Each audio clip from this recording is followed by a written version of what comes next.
السلام عليكم ورحمة الله وبركاته.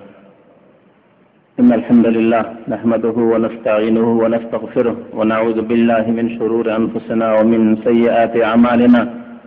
من يهده الله فلا مضل له ومن يضلله فلا هادي له.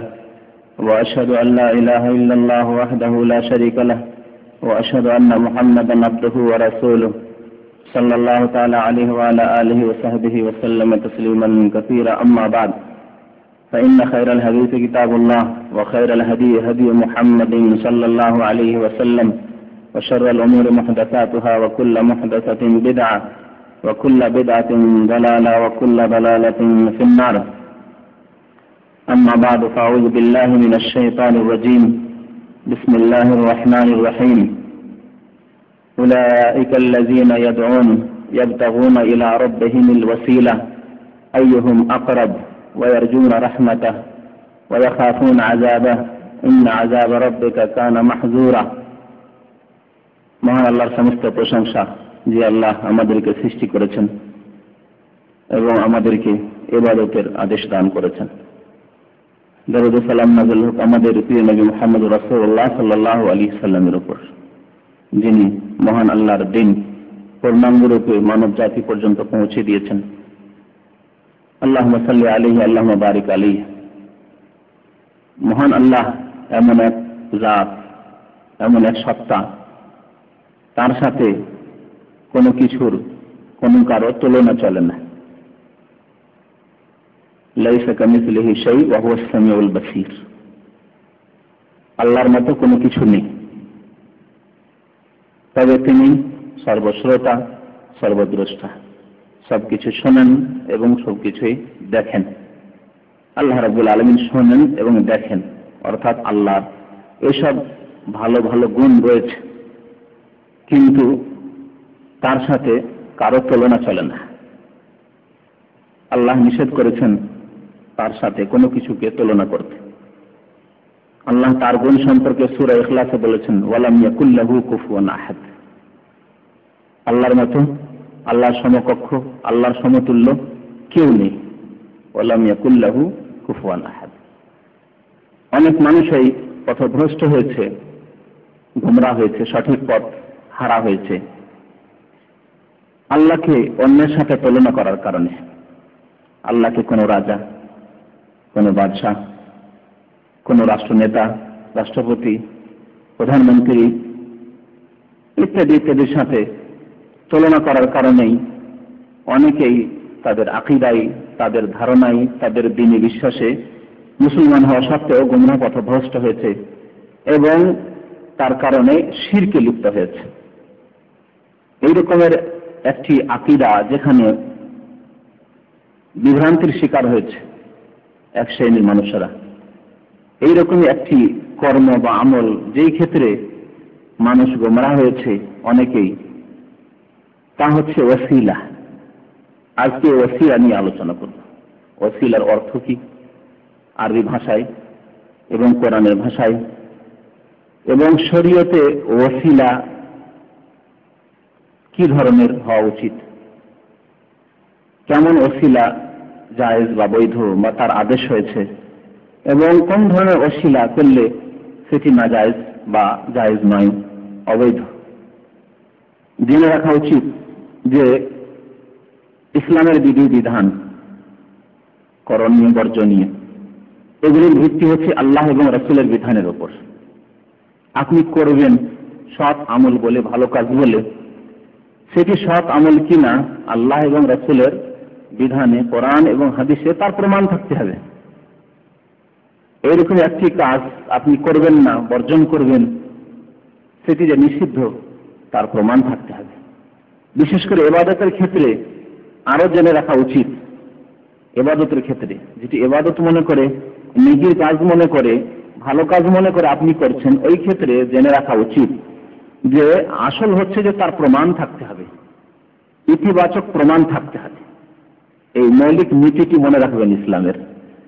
এই কথাটিকে অনেকে উপেক্ষা করায় বা খেয়ালে না রাখায় অনেক বিদআতের শিকার হয়েছে, অনেক শিরক বিদআতে লিপ্ত হয়েছে। ইবাদতের ক্ষেত্রে আসল হচ্ছে তার প্রমাণ থাকতে হবে, তাহলে করা যাবে, না হলে করা যাবে না। যেমন 5 ওয়াক্ত নামাজ আমরা কেন পড়ি? উত্তর কি দিবেন? এর প্রমাণ আছে, কোরআন এবং হাদিস দ্বারা প্রমাণিত। 5 সালাওয়াতিন ফিল ইয়াউমি ওয়াল লাইলা, সহিহ বুখারীর হাদিস, 5 ওয়াক্ত নামাজ। এই প্রশ্ন যদি করি, যে প্রশ্নটি করলাম যে 5 ওয়াক্ত কেন নামাজ পড়বেন ভাই, আরে বলবে যে কোরআন এবং হাদিস দ্বারা প্রমাণিত 5 ওয়াক্ত নামাজ, ঠিক না? যদি আপনাকে জিজ্ঞেস করি 6 ওয়াক্ত কেন পড়বেন না ভাই, উত্তর কি?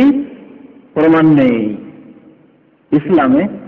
আর ইসলামের মূল বিষয় হচ্ছে কোরআন এবং হাদিস, মূল উৎস হচ্ছে কোরআন এবং হাদিস। কোরআন এবং হাদিসের 6 ওয়াক্তের কোনো প্রমাণ নেই। কেউ যদি বলে সওয়াবের কাজ তো, ভালো কাজ তো, অসুবিধা কি? 6 ওয়াক্ত বললাম তো আরো 2 রাকাত বা 4 রাকাত বেশি বললাম, এই যুক্তি চলবে? চলবে না। এই মৌলিক নীতিটি মনে রাখবেন যে ইবাদতের ক্ষেত্রে আসল হচ্ছে প্রমাণ থাকতে হবে, প্রমাণ না থাকলে করা যাবে না। এইরকম ওসিলার ক্ষেত্রে এই মূল নীতিটি মনে রাখবেন। ওসিলা আল্লাহর ইবাদত যদি হয় তাহলে তার প্রমাণ থাকতে হবে। যেই রকমের ওসিলার প্রমাণ আছে সেই রকম ওসিলা আপনি ধরতে পারবেন, ঠিক না? আর যদি এমন রকমের ওসিলা আপনি ধরেন যার প্রমাণ নেই, তাহলে তা চলবে না, তা নিষিদ্ধ, তা হারাম। এক কথাই মহান আল্লাহ কোরআনে কারীমে ইরশাদ করেছেন সূরা হাশরের আয়াত নম্বর 7, ওমা আতাকুমুর রাসূলু ফাখুযুহু ওমা নাহাকুম আনহু ফান্তাহু। যা তোমাদেরকে রাসূল দিয়েছেন তা গ্রহণ করো, নিয়ে নাও, আর যেসব কাজ থেকে তিনি নিষেধ করেছেন, বাধা দান করেছেন, তা থেকে তোমরা বিরত থাকো। আসুন দেখা যাক ওসিলার অর্থ কি। ওসিলা মানে এই নয় যা প্রচলিত অর্থে আমরা মনে করে থাকি যে ওসিলা মানে আল্লাহর কাছে দোয়া করতে হলে কোন নবী, কোন রসুল, কোন ওলি আউলিয়া, কোন ভালো মানুষ, বিশেষ করে পীর, তাদের দোহাই দিয়ে, তাদের বরাত দিয়ে আল্লাহর কাছে দোয়া করা। আল্লাহ আমাকে তোমার প্রিয় নবীর ওসিলায় অমুক জিনিসটি দান করো, আমার মনের এই উদ্দেশ্য পূরণ করো, হে আল্লাহ বড় পীর সাহেবের ওসিলায় তোমার কাছে দোয়া করি আমার গুনাহ খাতা তুমি মাফ করো, ইত্যাদি ইত্যাদি। এ হচ্ছে প্রচলিত ভ্রান্তিকর আকীদা এবং আমল, যার প্রমাণ না আল্লাহর কিতাবে রয়েছে, না প্রিয় নবী মুহাম্মদ রাসূলুল্লাহ সাল্লাল্লাহু আলাইহি সাল্লামের সহিহ হাদিসে রয়েছে, না সাহাবায়ে কেরামদের খোলাফায়ে রাশিদিনদের আমলে রয়েছে, না আইম্মায়ে কিরাম 4 ইমাম, বিশেষ করে ইমাম আবু হানিফা, ইমাম শাফি, ইমাম মালিক, ইমাম আহমদ রাহমাতুল্লাহি আলাইহিম আজমাইন তাদের কিতাবাদিতে রয়েছে, তাদের উক্তিতে রয়েছে, তাদের আমলে রয়েছে। তাহলে যার প্রমাণ কোরআনেও পেলেন না, হাদিসেও পেলেন না, যে প্রচলিত ওসিলা, যে ওসিলা অনেকে ধরে থাকেন দুয়ায়, যার প্রমাণ খোলাফায়ে রাশিদিন 4 খলিফার আমলেও পেলেন না, তাদের আকীদাতেও পেলেন না, কাজকর্মে ইবাদত বندگিতে পেলেন না, সেই ওসিলা দুয়াতে তারাও তো দোয়া করেছেন, সেই দুয়াতে তাদের ওসিলা নেই। কোন সাহাবায়ে কেরামের এতেও সহিহ হাদিসে পেলেন না। এমনকি ইমামদের, যে ইমামদের অনেকেই তাকলিদ, অন্ধ তাকলিদ করে থাকেন, তাদের কিতাবাদিতেও পেলেন না, তাদের উক্তিতেও পেলেন না। তাহলে কোথা থেকে আসলো? বোঝা গেল যে পরবর্তীতে বিদআতপন্থীরা বিভ্রান্তির শিকার হয়েছে কিছু জাল কথাবার্তার ভিত্তিতে। তো ওসিলার অর্থ প্রথম দেখা যাক, যে অর্থ বুঝতে ভুল করেছে। ওসিলা শব্দটি আরবি, ওয়াও সিন লাম এর হচ্ছে ধাতু। ওসিলা মানে আল কুরবা, নৈকট্য লাভ, নৈকট্য লাভ করা, নৈকট্য লাভ করা, নৈকট্য অর্জন করা, নৈকট্য হাসিল করা। তো এই অর্থটি আরবি বড় বড় ডিকশনারি কিতাবাদিতে, যেমন আল কামুস রয়েছে ফিরোজাবাদীর, এইভাবে নিহায়া রয়েছে ইবনুল আসিরের, এইভাবে অনেক ডিকশনারি কিতাবাদি রয়েছে। তাতে ওসিলা শব্দ খুলে যদি দেখবেন তার অর্থ আল ওসিলা মানে আল কুরবা। এবং তাফসীর কারগণ এই অর্থই করেছেন, মুফাসসিরিনগণ এই অর্থই করেছেন। যেমন ইমাম ইবনে কাসির রাহমাতুল্লাহ আলাইহি তাফসীর ইবনে কাসির রয়েছে, তা যদি দেখেন তাতেও তাবেঈনদের উক্তি বর্ণনা করেছেন। সেই সব ক্ষেত্রে এই কুরবা, আল্লাহর নৈকট্য লাভ করা, তার আনুগত্যের মাধ্যমে, সৎ আমলের মাধ্যমে, এই অর্থগুলি করেছেন। কোরআনে কারীমে এখন দেখা যাক এই ওসিলা। ওসিলা শব্দ কোরআনে কারীমে 2 জায়গায় উল্লেখ হয়েছে। এক জায়গায় সূরা মায়েদায় আরেক জায়গায় হচ্ছে সূরা আতুল ইসরা অর্থাৎ সূরা বনী ইসরাঈলে। মহান আল্লাহ প্রথম দেখা যায় সূরা মায়েদায় ইরশাদ করছেন, ইয়া আইয়ুহাল্লাযীনা আমানু তাকুল্লাহ, হে ঈমানদার মানুষেরা, ইত্তাকুল্লাহ, আল্লাহকে ভয় করো, ইত্তাকুল্লাহ ওয়াবতাগু ইলাইহিল ওয়াসিলা, এবং তার নৈকট্য অর্জন করো। আল্লাহকে ভয় করো। আল্লাহকে ভয় করতে হবে কেমন ভাবে? আল্লাহকে ভয় করলে আল্লাহ যা আদেশ করেছেন তা পালনের মাধ্যমে ভয় করতে হবে। আল্লাহকে ভয় করা মানে আল্লাহ যা নিষেধ করেছেন এবং তাঁর রাসূল যা কিছু নিষেধ করেছেন তা থেকে বেঁচে থাকার মাধ্যমে আল্লাহকে ভয় করতে হবে, এবং পরকাল সম্পর্কে চিন্তাশীল হইতে হবে।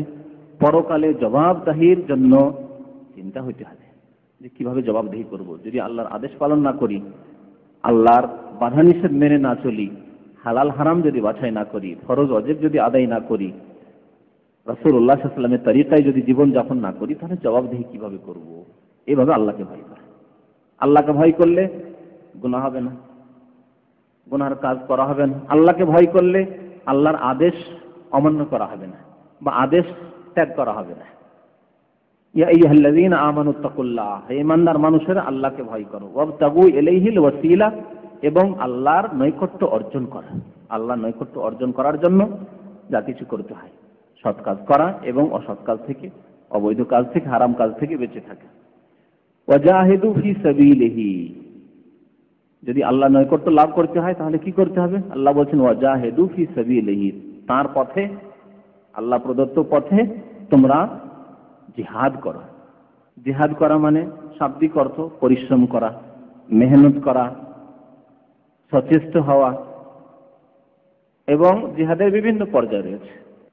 শেষ পর্যায়ে হচ্ছে, উচ্চ পর্যায়ে হচ্ছে সশস্ত্র জিহাদ করা, প্রয়োজনে বল প্রয়োগ করে সশস্ত্র জিহাদ করা। এটা হচ্ছে শেষ পর্যায়, এবং তার মাসলা মাসাইল রয়েছে, কোন সময় কোন কোন শর্ত সাপেক্ষ সেই জিহাদ করতে হবে, শর্ত সাপেক্ষ এবং প্রয়োজনের খাতিরে, আর যখন আল্লাহ রাব্বুল আলামিন এবং তার রাসূল আদেশ করেছেন।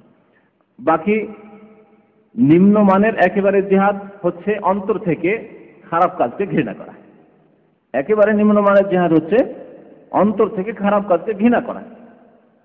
কথার দ্বারাও জিহাদ হয়, কলমের দ্বারা সংগ্রাম হয়, লিখনের দ্বারা, বক্তব্যের দ্বারা, বাতিলের সম্পর্কে মানুষকে জ্ঞান দান করার মাধ্যমে, ইত্যাদি ইত্যাদি।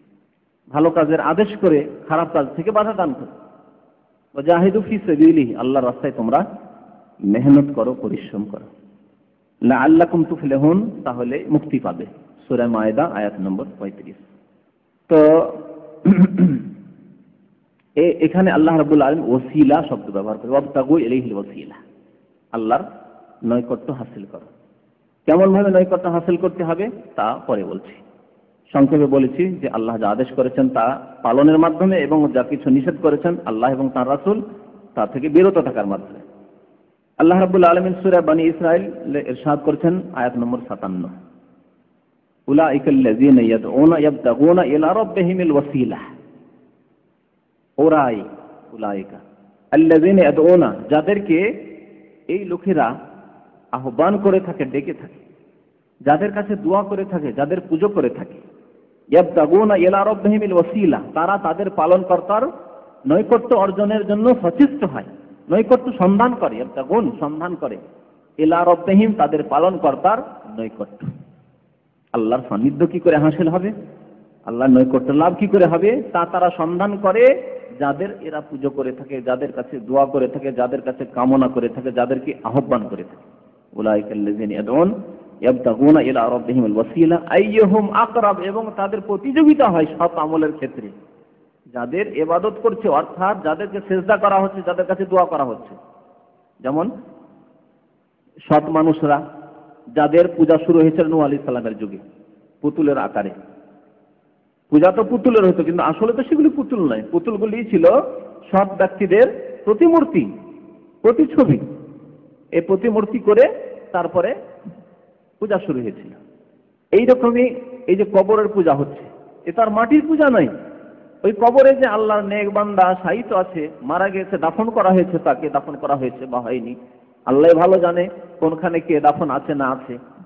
তো এদের কাছে কামনা করা, এদের কাছে চাওয়া, এদের কাছে দোয়া করা, এদের কাছে মনস্কামনার উদ্দেশ্যে পূরণের উদ্দেশ্যে যাওয়া, হাজিরি দেওয়া এবং তাদের সামনে খাসি মরুক জবাই করা, তাদের সামনে মান্নত করা, নজর নিয়াজ করা ইত্যাদি ইত্যাদি। উলাইকাল্লাযিনা ইয়াদউন, যাদের কাছে দোয়া করে থাকে এরাই আল্লাহর নৈকট্য লাভের জন্য সচেষ্ট হয়। ইয়াবতাগুনা ইলা রাব্বিহিম ওয়াসিলা, ওরাও এক জামানায় যখন তারা জীবিত ছিল তখন তারা আল্লাহর নৈকট্য অর্জনের জন্য তারা কি করেছে? চেষ্টা করেছে, মেহনত করেছে, পরিশ্রম করেছে, তারা সৎ আমল করেছে এবং কে কত আল্লাহর নৈকট্য লাভ করতে পারে আইয়াহুম আকরাম, এর জন্য তারা প্রতিযোগিতা করেছে। আমার চাইতে বেড়ে যাবে না, আমি ওর চাইতে বাড়বো। যেমন ভালো লোকদের প্রতিযোগিতা হয়, যে আদেশ আল্লাহ কোরআনে বলেছেন সারিউ ইলা মাগফিরাতিন মির রাব্বিকুম, আল্লাহর মার্জনা হাসিলের জন্য তোমরা প্রতিযোগিতা করো, আল্লাহ কোরআনে বলেছেন। তো এই কাজ করেছে আল্লাহর নেক বান্দারা। ওলি আউলিয়াই বলেন, আর নূহ আলাইহিস সালামের জামানার সৎ বান্দারা যাদের মূর্তি করে পূজা শুরু হয়েছে তাদের কথাই বলেন। আর নবী করিম সাল্লাল্লাহু আলাইহি ওয়াসাল্লামের জামানায় অনেক দেবী দেবতা যার পূজা হতো তারা আসলে সৎ মানুষ ছিল। যেমন লাতের কথা বলা হচ্ছে, সে হাজিদের খাদেম ছিল, খিদমত করত, হাজিদেরকে ছাতু সেনে পান করাতো, ওর পূজা হতো লাত। এই যে লাতের কথা রয়েছে কোরআনে সূরা নাজমে। তাহলে এরা আইয়াহুম আকরাম, এরা প্রতিযোগিতা করতে যে কত কাছাকাছি আল্লাহর যেতে পারি, কত বেশি আল্লাহ সন্তুষ্টি হাসিল করতে পারি। ওয়ারজুনা রাহমাতা, এবং এরা আল্লাহর রহমতের আশাবাদী, এরা আল্লাহর রহমত ছাড়া মুক্তি পাবে না এই কথা তারা জানতো। ইয়ারজুনা রাহমাতাহু ওয়া ইয়াখাফুনা আযাব, এবং এরা আল্লাহর আযাবকে ভয় করত। আব্দুল কাদের জিলানী হোক, খাজা মঈনুদ্দিন চিশতি হোক, আর শাহজালাল হোক, আর অমুক হোক, আর তমুক হোক, আর মুহাম্মদ রাসূলুল্লাহ সাল্লাল্লাহু আলাইহি ওয়াসাল্লাম হোক, সবাই এরা কি করে? ওয়ারজুনা রাহমাত ওয়া ইয়াখাফুনা আযাব, আল্লাহর আযাবকে এরা ভয় করে। ইন্না আযাব রাব্বিকা কানা মাহযুরা, নিশ্চয়ই তোমার পালনকর্তার আযাবকে ভয় করা উচিত, আল্লাহর আযাবকে ভয় করা উচিত। তো এখানে আল্লাহ ওসিলা শব্দটি ব্যবহার করেছেন। এই আয়াতের শানে নুজুল সম্পর্কে তাফসীর ইবনে কাসিরে লেখা হয়েছে। আব্দুল্লাহ বিন আব্বাস রাদিয়াল্লাহু তাআলা আনহুমা বর্ণনা করেছেন যে এই আয়াতটি নাযিল হয়েছিল একটি ঘটনার পরিপ্রেক্ষিতে। তা এই যে আরব জাহেলি যুগে কিছু গোত্রের লোকেরা জিনের পূজা করত।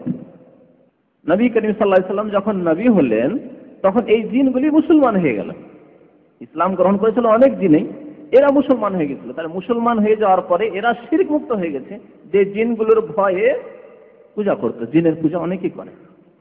কোন কবিরা যদি বলে দেয় যে তোমার রোগ তো ভালো হবে, কিন্তু এই কাজগুলি করতে হবে, যে কোনো কাজগুলো, এই 7 রকমের মিষ্টি নিয়ে রাত্রে অন্ধকারে গিয়ে একটা মাটির পাত্রে মুখ জেগে রেখে আসতে হবে।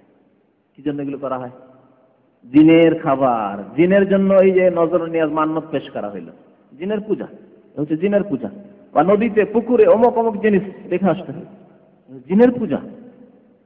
তো জিনের পূজা করতো কিছু গোত্রের লোকেরা আরবদের। এই জিনগুলি মুসলমান হয়ে যায়।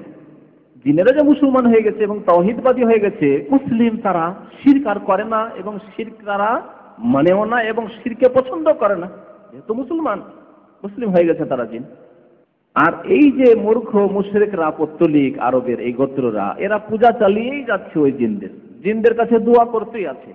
বিশেষ করে জিনদের কাছে দোয়া করতো কেমন করে? আরব জাহিলি লোকেরা যখন কোনো মাঠে ঘাটে, মরুভূমি তো আজকেও দেখতে পাচ্ছেন কি বিশাল মরুভূমি, আর মরুভূমি 200-400 কিলোমিটার পর্যন্ত কোনো জনবসতি আজও নেই, তখন তো ছিলই না জনবসতি তেমন। তো যখন কোনো মাঠে মরুভূমিতে অবস্থান করলো, রাত হয়ে গেছে, অবস্থান করলো, তখন ফরিয়াদ করতো জিনের কাছে। তাদের ভ্রান্ত আকীদা ছিল যে এই যে মরুভূমি আছে বা মাঠ আছে, মাঠে একটা মালিক আছে, জিনদের মধ্যে থেকে এক মাঠের মালিক আছে, দেবতা আছে। এই জিনকে খুশি রাখলে কোনো বিপদ আপদ ঘটবে না এই মরুভূমিতে, আর না হলে বিপদ আপদ ঘটে যেতে পারে।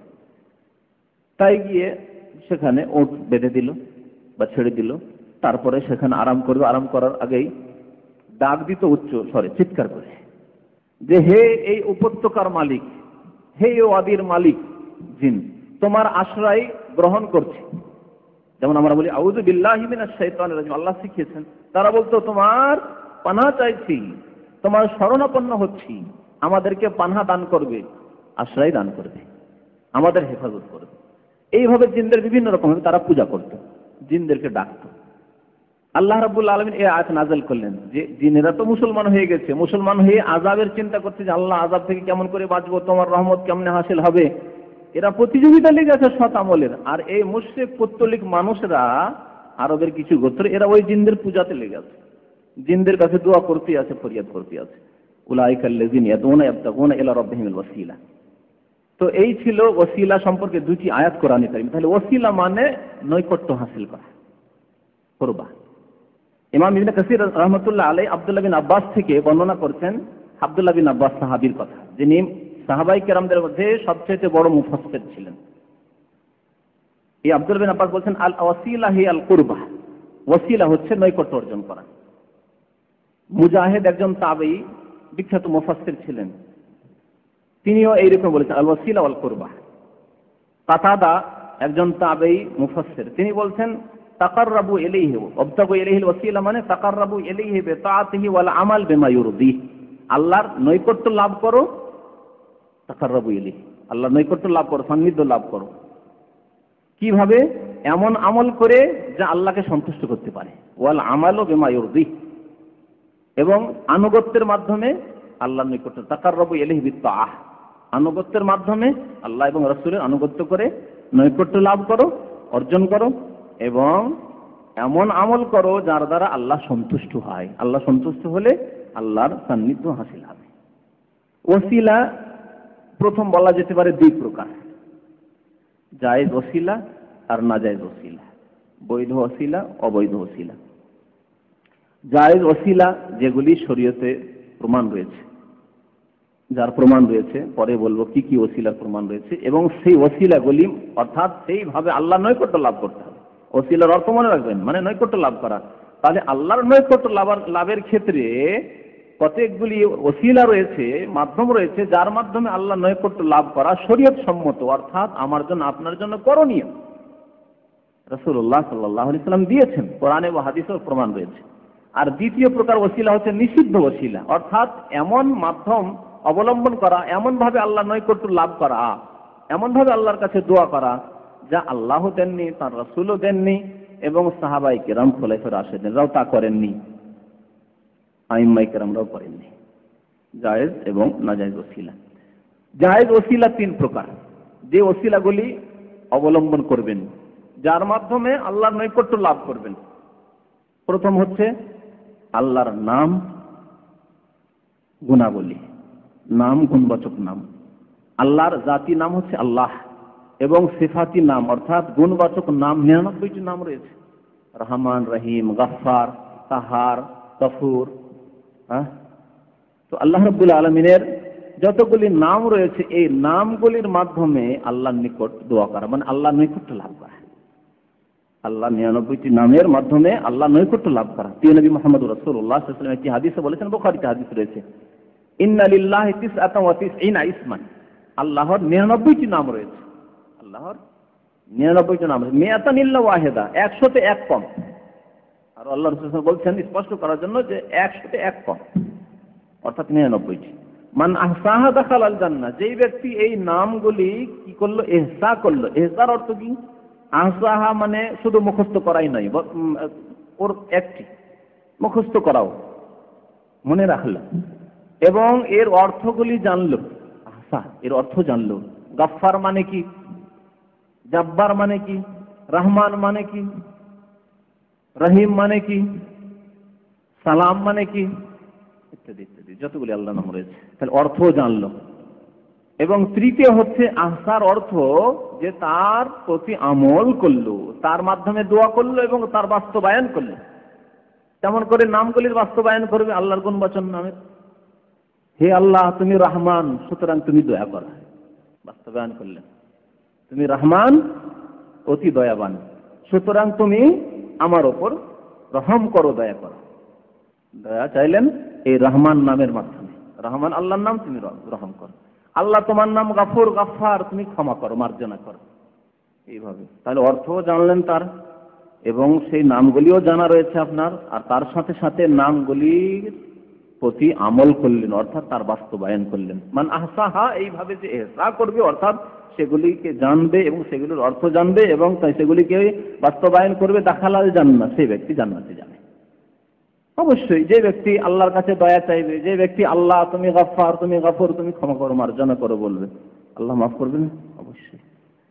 সবকিছুই আল্লাহ রাব্বুল আলামিনের কাছে সে চাইবে। দাখালাল জান্নাত, সে ব্যক্তি জান্নাতে যাবে।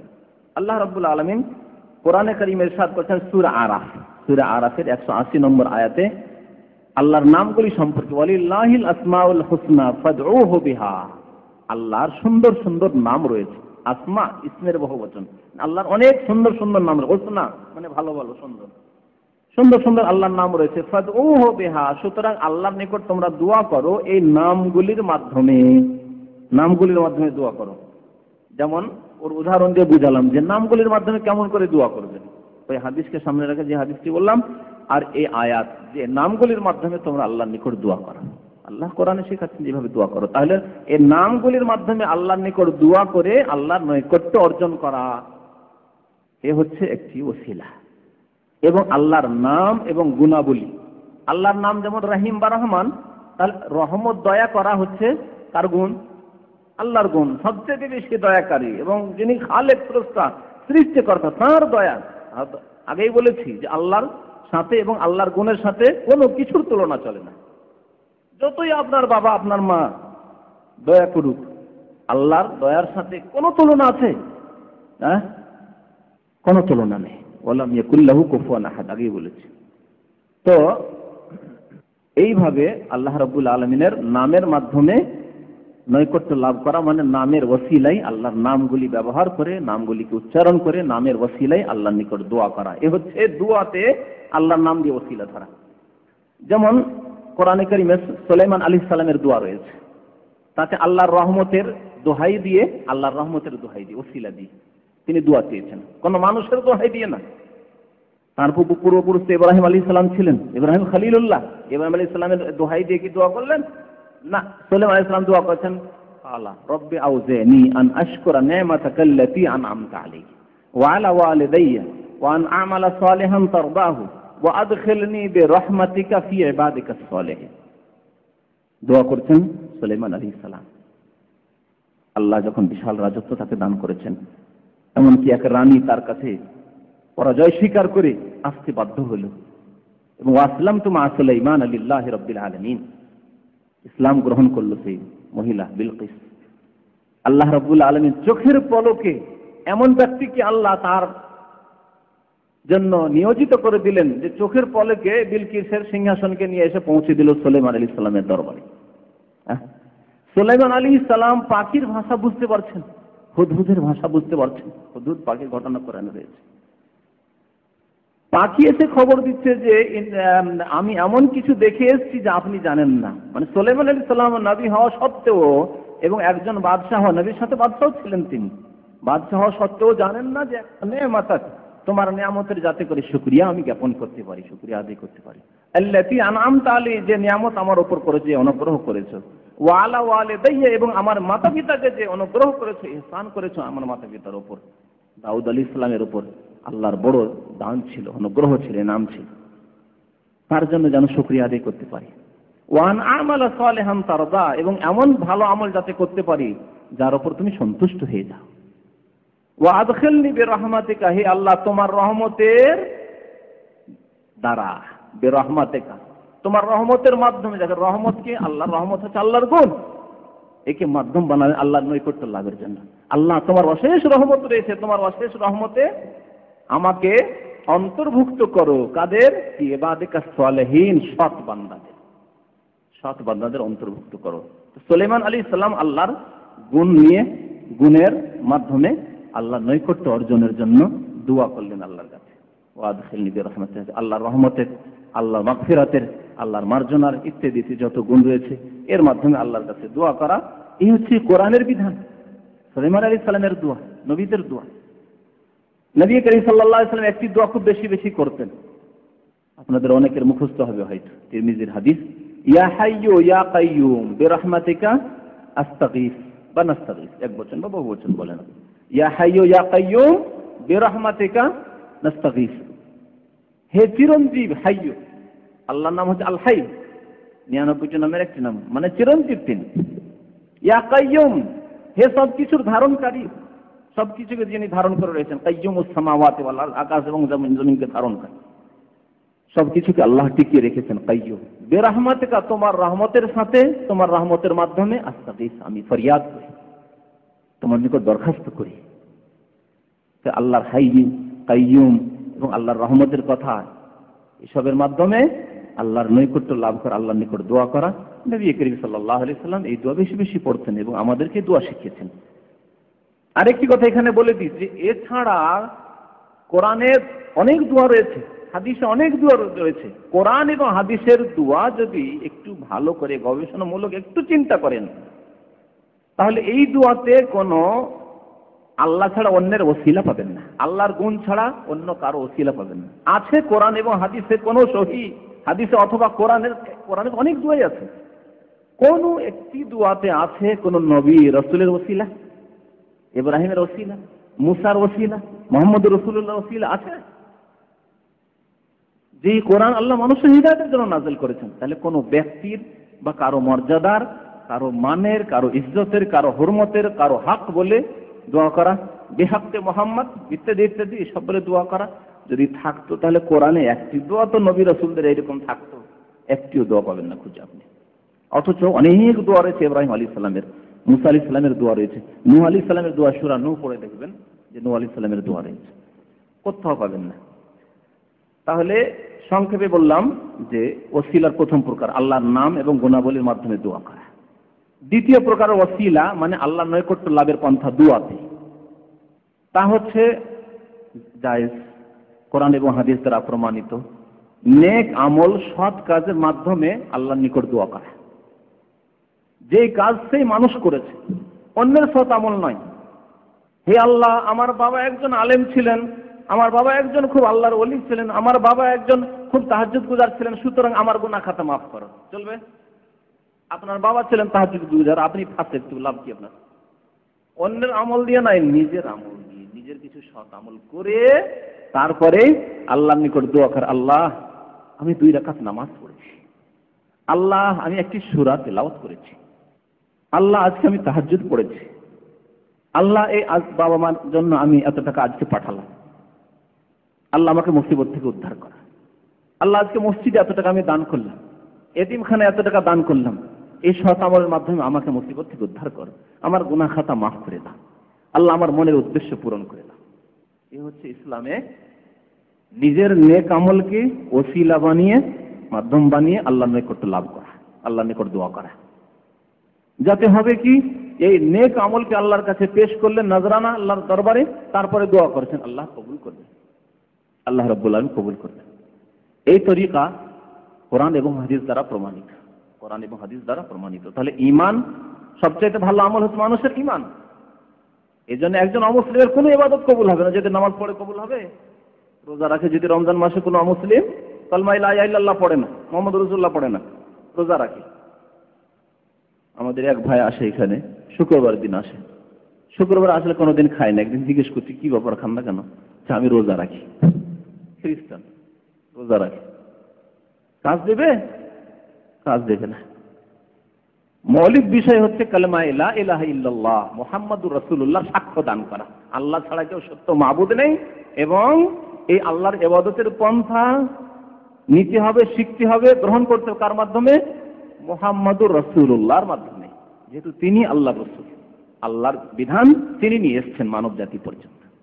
এই দুটি কথার সাক্ষ্য দান করতে হবে। সে যদি বলে আমি আল্লাহ ছাড়া কেউ ইলাহ নেই বলছি, কিন্তু মুহাম্মদ রাসূলুল্লাহকে মানছেন, ঈসা রাসূলুল্লাহ শুধু বলছেন।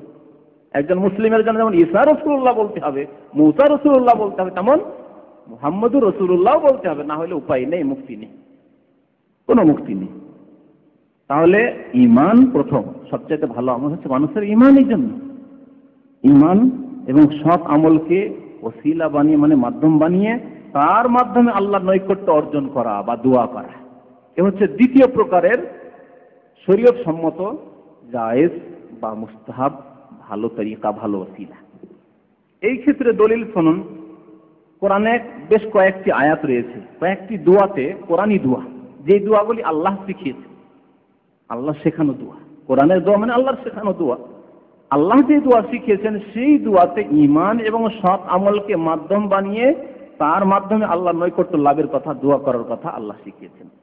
ইরশাদ করেছেন আল্লাহ রাব্বুল আলামিন একটি আয়াতে, আল্লাযীনা ইয়াকুলুনা রব্বানা ইন্নানা আমান্না ফাগফির লানা যুনুবানা ওয়া কিনা আযাবান নার। সূরা আলে ইমরানে আল্লাহ রাব্বুল আলামিন 16 নম্বর আয়াতে ইরশাদ করেছেন, আল্লাযীনা ইয়াকুলুনা, মুমিন যারা, মুমিন আল্লাহর নেক বান্দা, সৎ বান্দা, তারা কি করে, দোয়া করে কিভাবে? আল্লাযীনা ইয়াকুলুনা রব্বানা, হে আমাদের পালনকর্তা, হে আমাদের রব, ইন্নানা আমান্না, আমরা ঈমান নিয়ে এসেছি। আল্লাহ, অনেকে ঈমান নিয়ে আসেনি, আল্লাহ আমরা ঈমান নিয়ে এসেছি, ইন্নানা আমান্না। তাহলে ঈমানকে এখানে মাধ্যম বানানো হলো। আল্লাহ ঈমান নিয়ে এসেছি, আমরা মুমিন, তোমার কাছে আমরা মুমিন হয়ে হাত উঠিয়েছি, আল্লাহ তোমার দরবারে দোয়া করতে এসেছি, মুমিন মুসলিম হয়ে কালেমা লা ইলাহা ইল্লাল্লাহ মুহাম্মাদুর রাসূলুল্লাহর প্রতি ঈমান নিয়ে এসেছি। রব্বানা ইন্নানা আমান্না ফাগফির লানা যুনুবানা, হে আল্লাহ আমাদের গুনাহ খাতা মাফ করে দাও, মার্জনা করে দাও। আল্লাহর কাছে গুনাহ খাতা মার্জনা কামনা করলেন, কিন্তু ঈমান যে আপনার সবচেয়ে সৎ আমল, সেই সৎ আমলকে মাধ্যম বানিয়ে। এর প্রমাণই আয়াত রয়েছে, আরো রয়েছে আরেকটি আয়াত, সূরা আলে ইমরান আয়াত নম্বর 53, রব্বানা আমান্না বিমা আনজালতা ওয়াত্তাবা'না রাসূলা ফাকতুবনা মা'আশ শাহিদিন। হে আমাদের রব, আমান্না বিমা আনজালতা, যা কিছু তুমি নাযিল করেছো তার প্রতি ঈমান নিয়ে এসেছি, মানে আল কোরআনের প্রতি ঈমান নিয়ে এসেছি। আল্লাহ আমরা কোরআনে বিশ্বাস করেছি, আমরা এমন মানুষ যারা কোরআনের বিধানে বিশ্বাসী, কোরআনের প্রত্যেকটি আয়াতে বিশ্বাসী, তোমার প্রত্যেকটি বিধিবিধানে বিশ্বাসী। আমান্না বিমা আনজালতা ওয়াত্তাবা'না রাসূলা, এবং রাসূলের অনুকরণ করেছি, অনুসরণ করেছি, রাসূলের পেরোবি করি, ইত্তেবা করি, আমরা রাসূলকে ফলো করি, রাসূলের তরিকায় চলি। তাহলে এখানে ওসিলা বানালেন কোরআনের প্রতি ঈমানকে আর রাসূলকে ফলো করা। ইয়া আল্লাহ, রাসূলের মতো জীবন যাপন করি, রাসূলের মতো নামাজ পড়ি, রাসূলের মতো রোজা রাখি, রাসূলের মতো যাকাত দান করি, রাসূলের আদেশ মোতাবেক সার্বিক ক্ষেত্রে আমরা জীবন যাপন করি। তাহলে এটি হচ্ছে মাধ্যম আল্লাহর কাছে, আমল, ভালো আমল, রাসূলের তরিকায় চলা, নেক আমল। তো একে ওসিলা বানানো। তারপরে কি বলছেন, ফাকতুবনা মা'আশ শাহিদিন, আমান্না বিমা আনজালতা ওয়াত্তাবা'না রাসূলা ফাকতুবনা মা'আশ শাহিদিন। হে আল্লাহ, আমাদেরকে শাহিদিন, সাক্ষ্যদাতাদের অন্তর্ভুক্ত করে দাও, আমাদেরকে যারা হকের সাক্ষ্যদানকারী, হক কথার সাক্ষ্য দান করবেন, তাদের অন্তর্ভুক্ত করে দাও।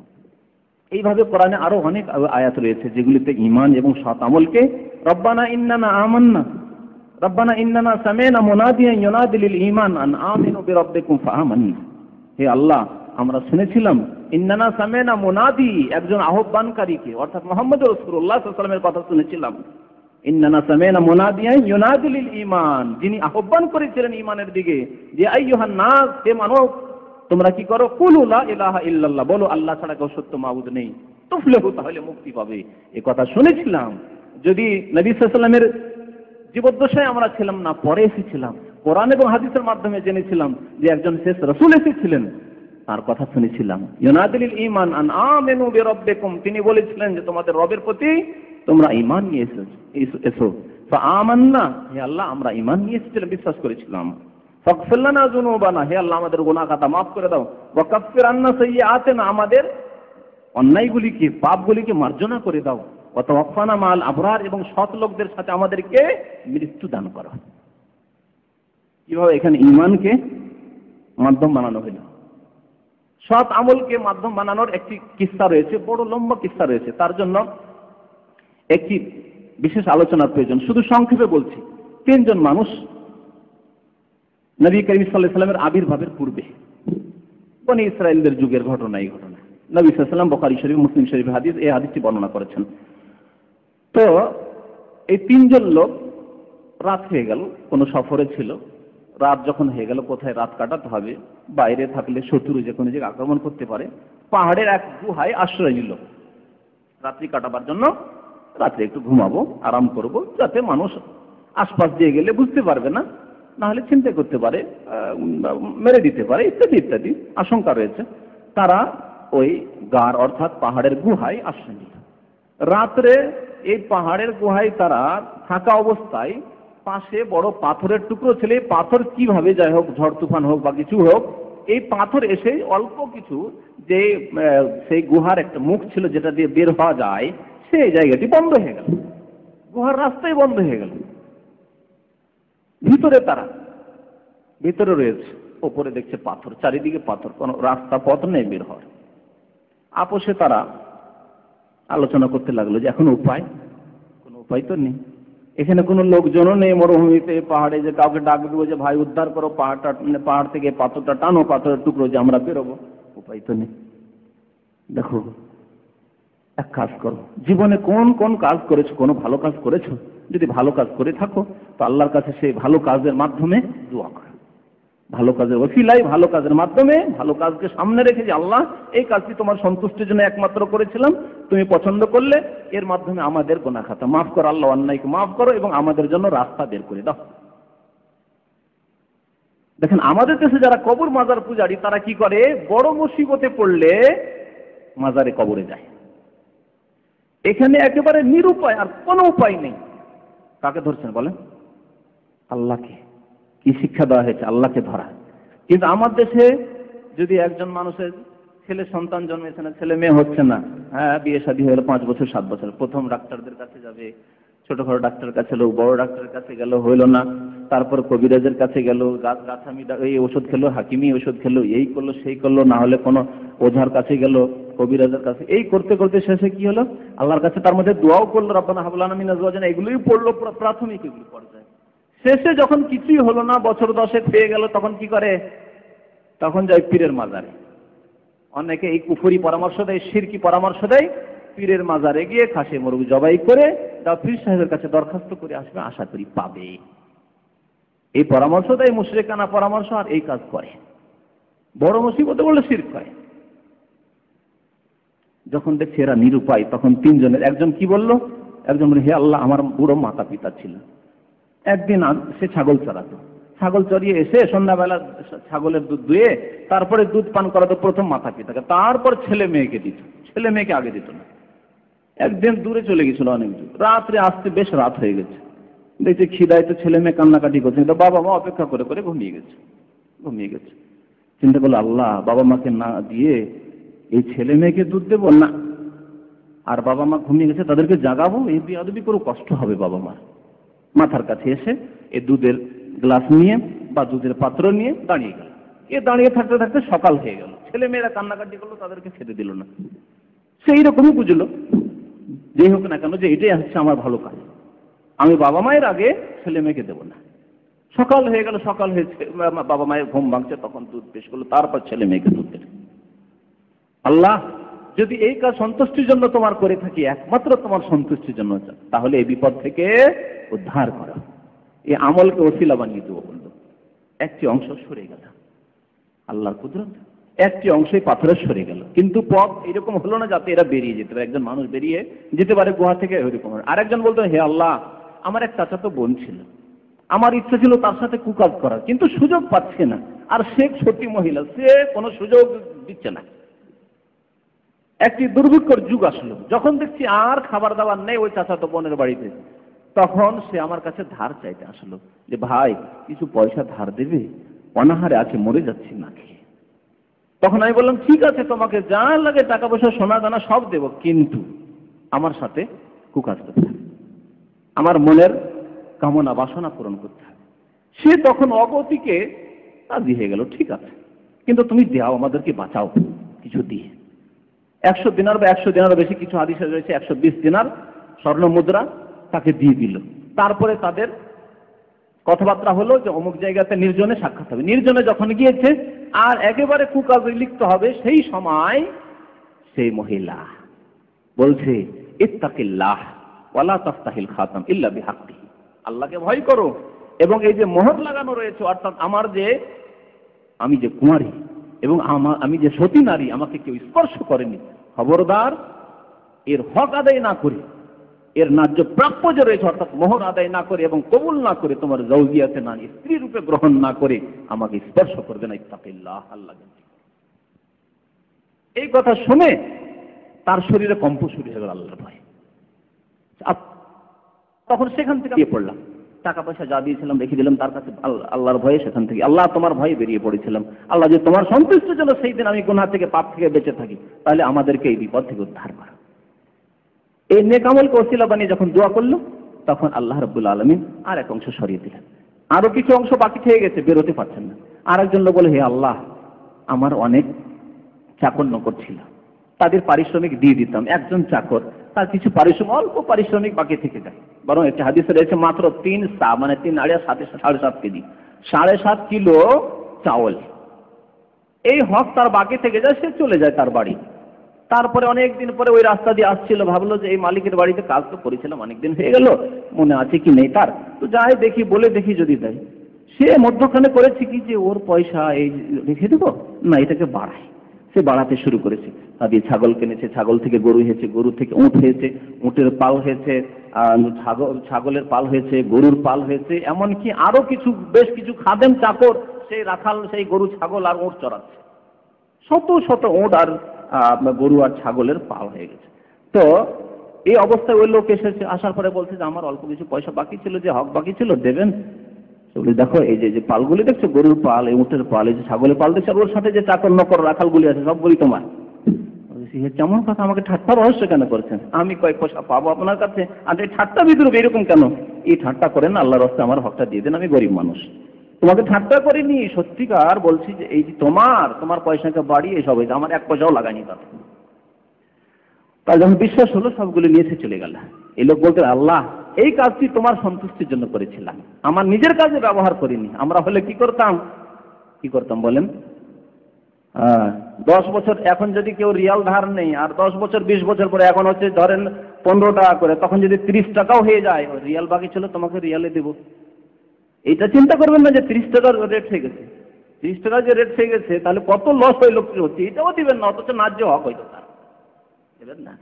তোমার কাছে রিয়াল নিয়েছিলাম। হ্যাঁ, তো আল্লাহর কাছে দোয়া করতে লাগলো সে এই নেক আমলের মাধ্যমে, আল্লাহ তোমার সন্তুষ্টের জন্য যদি করে থাকে আমাদেরকে এই বিপদ আযাব থেকে উদ্ধার করে। আল্লাহর হুকুমে পাথর সরে গেল, তারা সহি সালামতে নিজের নিজের উদ্দেশ্যে রওনা হয়ে গেল। তো এই হাদিস প্রমাণ করে যে সৎ আমলের মাধ্যমে ওসিলা ধারা, সৎ আমলের মাধ্যমে আল্লাহ সন্তুষ্টি লাভ করা, সৎ আমলের মাধ্যমে আল্লাহর কাছে দোয়া করা। যেমন এর আগে বললাম যে আপনি 2 রাকাত নামাজ পড়েন, কিছু তেলাওয়াত করেন, আল্লাহ তাসবিহ তাহলিল বেশি বেশি করেন, দান খেয়ারত করেন, তারপরে দোয়া করেন আল্লাহর কাছে। এগুলি হচ্ছে জায়েজ এবং বৈধ ওসিলা। ওসিলার তৃতীয় প্রকার যেটি জায়েজ, সেটি হচ্ছে কোন নেক মানুষ, আল্লাহওয়ালা মানুষ, যার সম্পর্কে আপনার বিশ্বাস আছে, ইসলাম সম্পর্কে ভালো তার জ্ঞান আছে এবং তার আমলও সুন্দর, তার আকীদাও সুন্দর, তাহাজ্জুদ গুজার মানুষ, আল্লাহকে ডাকলে আল্লাহ কবুল করবেন তার কাছে, এবং তিনি জীবিত, তার কাছে দোয়া চাওয়া। জীবিত মানুষের কাছে দোয়া চাওয়া, মৃত ব্যক্তির কাছে দোয়া চাওয়ার কোনো প্রমাণ নেই যে যাবেন নবী সাল্লাল্লাহু আলাইহি ওয়াসাল্লামের কবরের কাছে আর গিয়ে দরখাস্ত করবেন, ইয়া রাসূলুল্লাহ আমি বড় বিপদে আছি, আমার বিপদ উদ্ধারের জন্য আল্লাহর কাছে দোয়া করুন, না, এইটাও শিরক। তিনি শুনবেন না আপনার এই কথা, এবং এর প্রমাণ নেই যে আপনি একজন মৃত ব্যক্তিকে ইন্তেকাল করে দুনিয়া থেকে চলে গেছেন, যদিও তার পরলৌকিক জীবন রয়েছে। পরলৌকিক জীবনে আল্লাহ রাব্বুল আলামিন অশেষ নিয়ামত তাকে দান করেছেন, কিন্তু আপনার জন্য এটা বৈধ নয় যে কোনো নবী রাসূলের কবরের কাছে গিয়ে, কোনো পীর ওলির কবরের কাছে গিয়ে তার কাছে দরখাস্ত করবেন মনস্কামনা পূরণের জন্য, অথবা তার কাছে দোয়ার জন্য দরখাস্ত করবেন, হারাম এবং শিরক। তবে জীবিত সৎ ব্যক্তি তার কাছে গেলেন, যাওয়ার পরে বললেন যে আমি এই বিপদে আছি বা আমার এই প্রয়োজন রয়েছে, আল্লাহর কাছে একটু আমার জন্য দোয়া করবেন, আমার ছেলে মেয়ে হচ্ছে না, দীর্ঘদিন হয়ে গেল বিয়ের সাথে, আল্লাহর কাছে একটু আমার জন্য দোয়া করবেন, আমি এসএসসি চাকরির জন্য ভালো চাকরি পাচ্ছি না, একটু আমার জন্য দোয়া করবেন, আল্লাহ যেন আমার রিজিক বরকত দান করেন, ইত্যাদি ইত্যাদি। কোনো বালা মুসিবত থাকলে, আমি এই রোগাক্রান্ত রয়েছি, আমার জন্য একটু দোয়া করবেন, কোনো সৎ মানুষের কাছে। তাহলে জীবিত সৎ মানুষের কাছে দোয়া চাওয়া। আপনি ভাবছেন যে আমার চাইতে তিনি নেক মানুষ, সুতরাং হয়তো আমার দোয়া যদি কবুল না হয় তো সেই ভাইয়ের দোয়া কবুল হতে পারে, সেই আলেমের দোয়া কবুল হতে পারে, সেই সৎ মানুষের দোয়া কবুল হতে পারে, এই জন্য তার কাছে বিশেষ দরখাস্ত করা তার জীবদ্দশায়, এ হচ্ছে শরীয়ত দ্বারা প্রমাণিত। এর অনেক দলিল রয়েছে, একটি দলিল শোনায় বুখারী মুসলিমে, এবং যে কোনো হাদিসের কিতাবে এই ঘটনা পাবেন। এত সুন্দর ঘটনা, নবী করিম সাল্লাল্লাহু আলাইহি সাল্লামের জামানায় একবার দীর্ঘদিন ধরে বৃষ্টি হয়নি মদিনায়, যার ফলে বৃষ্টি না হওয়ায় ছাগল ছিল, উট ছিল, এগুলো মরতে শুরু হয়েছে। খাবার না পেলে মরে যাবে, বৃষ্টি না হলে ঘাস জন্মাবে না, মরে যাবে ছাগল, গরু ইত্যাদি ইত্যাদি, মরতে শুরু হয়েছে। রাস্তাঘাটে চলাচল দারুণ অসুবিধা হয়ে পড়েছে। একজন বেদুইন এসে জুমার দিনে নবী করিম সাল্লাল্লাহু আলাইহি সাল্লাম জুমার খুতবা দিচ্ছেন, ওই অবস্থায় এসে উপস্থিত। আসার পরে বলছেন, ইয়া রাসূলুল্লাহ হালাকাতিল আমওয়াল, ধ্বংস হয়ে গেল আমাদের ধন সম্পদ, অর্থাৎ আমাদের উট, আমাদের ছাগল যা ছিল সব ধ্বংস হয়ে গেল, মরে শেষ হয়ে গেল অনাবৃষ্টির কারণে। ওয়ানকাতাতিস সুবুল, আমাদের রাস্তাঘাটে চলাফেরার ব্যবস্থা বন্ধ হয়ে গেল, অর্থাৎ উট মরে গেলে চলবো কি করে মরুভূমিতে, রাস্তাপথ বন্ধ আমাদের। ফাদুল্লাহ লানা আইয়াসতিয়ানা, আমাদের জন্য দোয়া করেন আল্লাহর কাছে, আল্লাহ যাতে করে আমাদেরকে পানি দান করেন, বৃষ্টি দান করেন। আইয়াসতিয়ানা, নবী মুহাম্মদ রাসূলুল্লাহ সাল্লাল্লাহু আলাইহি ওয়াসাল্লাম জুমার বক্তব্য খুতবা বন্ধ করে দিয়ে সাথেই দোয়া করা, খুতবাই মেম্বারে চড়েই দোয়া করলেন নবী করিম সাল্লাল্লাহু আলাইহি ওয়াসাল্লাম। কি দোয়া করলেন? আল্লাহুম্মা আসকিনা, আল্লাহুম্মা আসকিনা, আল্লাহুম্মা আগিসনা গাইস, আল্লাহুম্মা আসকিনা গাইসান মাগিসান মারিআন মারিআ আজিলান গায়রা আজিলিন নাফিআন গায়রা দারিন, ইত্যাদি ইত্যাদি। নবী সাল্লাল্লাহু আলাইহি ওয়াসাল্লাম বৃষ্টি চাওয়ার যে দোয়াগুলি রয়েছে সেই দোয়াগুলি করলেন। সাহাবারা বলছেন যে নবী সাল্লাল্লাহু আলাইহি ওয়াসাল্লামের খুতবা শেষ হয়নি, সাথে সাথে হঠাৎ করে আকাশে মেঘ দেখা দিল, অথচ দীর্ঘদিন ধরে মেঘ আমরা দেখিনি আকাশে। সাথে সাথে মেঘ দেখা দিল, খুতবা থেকে নেমে আমরা নামাজ পড়লাম বৃষ্টিতে ভিজে ভিজে, এমনকি নামাজ শেষ করে যে বাড়ি ফিরছি তো রাস্তাঘাট পানিতে ভর্তি, বাড়ি আসা অসম্ভব হয়ে পড়েছে, এমন অবস্থা, রাস্তাঘাট পানিতে ভর্তি হয়ে গেছে। এভাবে ভিজে সাহাবায়ে কেরাম বাড়ি ফিরলেন। তারপরে শুনেন, তারপরে সেই সাহাবী হযরত আনাস বিন মালিক এই হাদিসটি বর্ণনা করেছেন, ওয়াল্লাহি, আল্লাহর কসম করে বলছি, মা রাআইনা শামসা সাবতান, আমরা এক সপ্তাহ ধরে সূর্যের মুখ দেখিনি। তারপরে সামনের জুমা পর্যন্ত সূর্যের মুখ দেখিনি। বৃষ্টি হয়েই যাচ্ছে, একটা না বৃষ্টি হয়েই যাচ্ছে, রাস্তাঘাট পানিতে সব ভর্তি। নবী করিম সাল্লাল্লাহু আলাইহি ওয়াসাল্লামের দোয়া, একটি দোয়া মাত্র সে খুতবার অবস্থায়। তারপরের জুমায় এক হাদিসে রয়েছে ওই লোক অথবা আরেকজন বেদুইন, কোন হাদিসে রয়েছে সেই লোকই ছিল অথবা অন্য লোক। তো যাই হোক, আসার পরে সেই দরজা দিয়ে ঢুকে, যেই দরজায় গত সপ্তাহে দরখাস্ত করে চলে এসে নবী করিম সাল্লাল্লাহু আলাইহি ওয়াসাল্লামের কাছে দোয়ার যে বৃষ্টির জন্য দোয়া করেন, এসে দরখাস্ত করছেন নবী করিম সাল্লাল্লাহু আলাইহি ওয়াসাল্লামের কাছে সেই সাহাবী, বেদুইন সাহাবী, ইয়া রাসূলুল্লাহ তাহাদ্দামাতিল বুয়ুত, গত সপ্তাহে দোয়া ছিল যে আল্লাহ আমাদের পশু সব হালাক হয়ে গেল পানির না হওয়ার কারণে, বৃষ্টি না থাকার কারণে। আজকে তাহাদ্দামাতিল বুয়ুত, ঘর বাড়ি সব ভেঙে পড়ে গেল। বর্ষা বৃষ্টি যদি হয়, মাটির ঘর থাকে, খড়ের ঘর থাকে, তো কি হবে? ঘর বাড়ি সব ভেঙে শেষ হয়ে গেল। ওয়াগারিকাতিল আমওয়াল, সবকিছু ডুবে গেল, যা জমি জায়গা ছিল, খেজুর বাগান ছিল, সব ডুবে গেল। ওয়াগারিকাতিল আমওয়াল, সব ডুবে গেল। ফাদুল্লাহ লানা, আল্লাহর কাছে দোয়া করুন আমাদের জন্য, আইয়ুমসিকা আন্না, যাতে বৃষ্টি বন্ধ হয়ে যায়, বৃষ্টি বন্ধ হয়ে যায়। নবী করিম সাল্লাল্লাহু আলাইহি ওয়াসাল্লাম বৃষ্টি বন্ধের দোয়া করলেন। বৃষ্টি বন্ধের দোয়া জানেন? আল্লাহুম্মা হাওয়ালাইনা ওয়ালা আলাইনা, হে আল্লাহ আমাদের আশেপাশে যেখানে বৃষ্টির প্রয়োজন সেখানে বৃষ্টি দান করো, ওয়ালা আলাইনা, আমাদের উপরে নয়, আমাদের উপরে নয়। আল্লাহ যেখানে উপত্যকা রয়েছে, মাঠ রয়েছে, যেখানে বৃষ্টির প্রয়োজন রয়েছে, আল্লাহুম্মা আলাল আউদিয়া ওয়া মানাবিতিশ শাজার, যেখানে গাছগাছরা রয়েছে সেখানে বৃষ্টির প্রয়োজন, সেখানে বৃষ্টি দান করো। আলাল জিবাল, যেখানে পাহাড় পর্বত রয়েছে সেখানে বৃষ্টি দান করো। আল্লাহ মদিনার উপর আর বৃষ্টি দিও না। নবী করিম সাল্লাল্লাহু আলাইহি ওয়াসাল্লাম দোয়া করলেন, সাথে সাথে বৃষ্টি বন্ধ হয়ে গেল। সাহাবী বলছেন আনাস রাদিয়াল্লাহু তাআলা আনহু, যে আমরা জুমার থেকে বেরোচ্ছি তখন দেখলাম যে একেবারে সুন্দরভাবে সূর্যের আলো, অথচ এক সপ্তাহ ধরে সূর্যের মুখ তারা দেখেনি। তো নবী করিম সাল্লাল্লাহু আলাইহি ওয়াসাল্লামের কাছে তার জীবদ্দশায় এরকম সাহাবায়ে কেরামরা দরখাস্ত করেছেন, কিন্তু নবী সাল্লাল্লাহু আলাইহি ওয়াসাল্লাম ইন্তেকালের পরে কেউ দরখাস্ত করেনি, কোনো সাহাবী দরখাস্ত করেনি, বরং এর উল্টো আল্লাহ রাসূলের কাছে না গিয়ে অন্য কোনো সাহাবীর কাছে দরখাস্ত করেছেন। যদি মৃত ব্যক্তির কাছে দোয়ার দরখাস্ত করা, আল্লাহর কাছেই দোয়া করার জন্য দরখাস্ত করা জায়েজ হতো কোনো নবী ওলির কাছে, তাহলে প্রিয় নবীর কবরের কাছে গিয়ে, আরো তো মুসিবতের মুহূর্ত এসেছে, বালা মুসিবত এসেছে, অনাবৃষ্টি দুর্ভিক্ষ এসেছে, তখন সাহাবায়ে কেরামরা খোলাফায়ে রাশিদিন আল্লাহ রাসূল কবরের কাছে গিয়ে তো বলেন যে ইয়া রাসূলুল্লাহ আমাদের কাছে দোয়া করেন। যেমন ওই খুতবার সময় দরখাস্ত করেছিলেন সাহাবী, কোন সাহাবী তার করলেন না কবরের কাছে গিয়ে ইয়া রাসূলুল্লাহ আমাদের জন্য দোয়া করুন।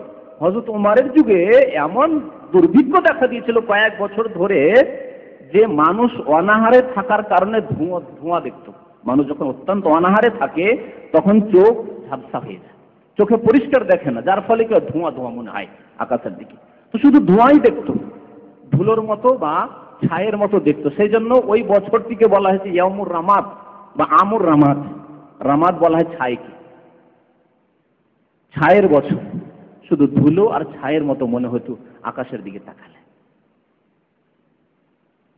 সেই অবস্থাতে হযরত ওমর রাদিয়াল্লাহু তাআলা তখন খলিফাতুল মুসলিমিন ছিলেন, আমিরুল মুমিনিন ছিলেন, নবী সাল্লাল্লাহু আলাইহি ওয়াসাল্লামের কাছে এসে কি দরখাস্ত করলেন যে ইয়া রাসূলুল্লাহ দোয়া করুন, দেখছেন না আমাদের কি অবস্থা, এই কথা বলেছেন। যেমন এই শিরকি কিতাবাদিতে তারা হামিয়া নবী আল্লাহ তারা হাম, হে আল্লাহর নবী রহম কর, এই কথা দরখাস্ত করা যায় আজকে 1400 বছর পরে। হযরত উমর রাদিয়াল্লাহু তাআলা আনহু সেই জামানায় নবী করিম সাল্লাল্লাহু আলাইহি সাল্লামের ইন্তেকালের মাত্র কয়েক বছর পরে খলিফা হচ্ছেন, তখন তো এই দরখাস্ত করলেন না। হযরত বুখারী শরীফের হাদিস রয়েছে, হযরত আব্বাসের কাছে গেলেন, হযরত আব্বাসের কাছে। দ্বিতীয় দলিল হিসেবে এটি শুনে রাখুন, হযরত আব্বাস রাদিয়াল্লাহু তাআলা আল্লাহ রাসূলের চাচা, তিনি দোয়া করতে পারতেন, কিন্তু মনে করলেন আমি তো দোয়া করবই, কিন্তু আল্লাহ রাসূলের যখন চাচা হযরত আব্বাস, আল্লাহ রাসূলের কাছে তো আর দোয়া চাইতে পারছেন যেহেতু তিনি ইন্তেকাল করেছেন। যদি এই সুযোগ থাকতো তাহলে কোনো সময় আল্লাহ রাসূলকে বাদ দিয়ে হযরত আব্বাসের কাছে দোয়া চাইতে যেতেন না। বুখারীতে হাদিস রয়েছে, হযরত আব্বাসকে বললেন, দেখো আব্বাস, তুমি আল্লাহ রাসূলের চাচা, তোমার সাথে আল্লাহ রাসূলের রিলেশন, আত্মীয়তা রয়েছে, রক্তের সম্পর্ক রয়েছে, সুতরাং তুমি দোয়া করো। নবী সাল্লাল্লাহু আলাইহি ওয়াসাল্লামের জামানায় যদি আমাদের বালা মুসিবত হতো, অনাবৃষ্টি দেখা দিত, তাহলে নবী সাল্লাল্লাহু আলাইহি ওয়াসাল্লামের কাছে সরাসরি গিয়ে বলতাম যে আল্লাহর নিকট দোয়া করুন। এখন তো তিনি আমাদের মাঝে নন, সেজন্য তুমি দোয়া করো, আমরা তোমার দোয়া আমিন বলো, তোমার সাথে আমরাও দোয়া করব। এইভাবে হযরত আব্বাসের দোয়াকে মাধ্যম বানালেন আল্লাহর নৈকট্য লাভের জন্য। এই হচ্ছে ওসিলা। জীবিত মানুষের কাছে দোয়া চাইলেন, তার ব্যক্তির ওসিলা ধরেননি। ব্যক্তির ওসিলা যদি ধরতেন, এই হাদিসটিকে এই জন্য স্পষ্ট করছি যে এই হাদিসটিকে বিরাটপন্থীরা দলিল হিসাবে গ্রহণ করে। তারা বলে যে দেখো, হযরত উমর আব্বাসের ওসিলা ধরলেন, আমরা রাসূলের ওসিলা ধরলাম, তো কি হলো? হযরত আব্বাসের ওসিলা তার ব্যক্তির ওসিলা ধরেননি। ব্যক্তির ওসিলা যদি ধরতেন তাহলে আব্বাসের কাছে এসে বলার প্রয়োজন ছিল না তুমি দোয়া করো, আমরা দোয়া করি তোমার সাথে, এই কথা বলার প্রয়োজন ছিল না। বরং বাড়িতে বসেই বা একসাথে আমরা যেমন এরকম বসে আছি, এখানে বসেই আমরা বলতে পারি, একজন এখানে নেই, সে বাইরে আছে, কোনো জায়গায় আছে, অনুপস্থিত, আল্লাহর নেক বান্দা, হে আল্লাহ অমুকের ওসিলায় তোমার নিকট দোয়া করি, তুমি আমাদের দোয়া শোনো, আমাদের গুনাহ খাতা মাফ করে দাও, আমাদেরকে বৃষ্টি দান করো। বলতে পারি না? পারি না।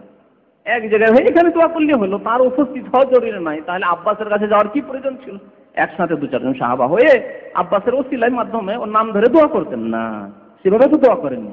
হযরত আব্বাসকে গিয়ে বলছেন যে হে আব্বাস, আমরা আল্লাহ রাসূলের জামানায় তার কাছে দোয়ার দরখাস্ত করতাম যে আল্লাহর কাছে দোয়া করেন, এখন তিনি আমাদের মধ্যে নন, সুতরাং তুমি দোয়া করো, আমরা তোমার সাথে দোয়া করি, তোমার দোয়াকে আমরা মাধ্যম বানাই, তোমার দোয়ার মাধ্যমে আল্লাহ সন্তুষ্টি অর্জন করি।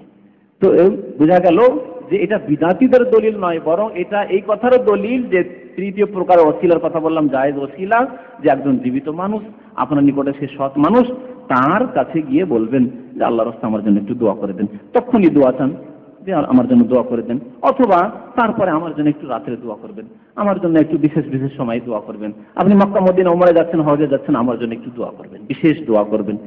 এইভাবে দরখাস্ত করা হচ্ছে তৃতীয় প্রকার ওসিলা, জীবিত কোনো সৎ ব্যক্তির দোয়াকে মাধ্যম বানিয়ে এবং তার দোয়ার আশা করে যে তার দোয়া বেশি কবুল হবে আমার চাইতে, এই আশা রাখি, যার ফলে তার কাছে দরখাস্ত করা। নবী করিম সাল্লাল্লাহু আলাইহি সাল্লামের কাছে এইভাবে সাহাবায়ে কেরামরা অনেক সময় দরখাস্ত করেছেন।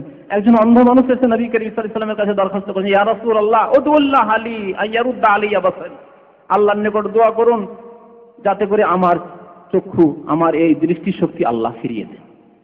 নবী করিম সাল্লাল্লাহু আলাইহি ওয়াসাল্লাম বলছেন, দেখো ইনশাআতা সাবারত, তুমি যদি চাও তো ধৈর্য ধারণ করো, ফালাকাল জান্নাত, তোমাকে আল্লাহ জান্নাত দেবে। এই দুইটি চক্ষু যে আল্লাহ দেননি তোমাকে, দৃষ্টি শক্তি দেননি, আল্লাহ অন্ধ করেছেন, এর প্রতিদান বদলা হচ্ছে জান্নাত। আর যদি তুমি সবর না করো তাহলে তোমার দাওয়াতুল্লাহ, তোমার জন্য দোয়া করব। তাহলে নবী সাল্লাল্লাহু আলাইহি ওয়াসাল্লামের জীবদ্দশায় সাহাবায়ে কেরাম দোয়া করেছেন। এই হচ্ছে শরীয়ত সম্মত ওসিলা।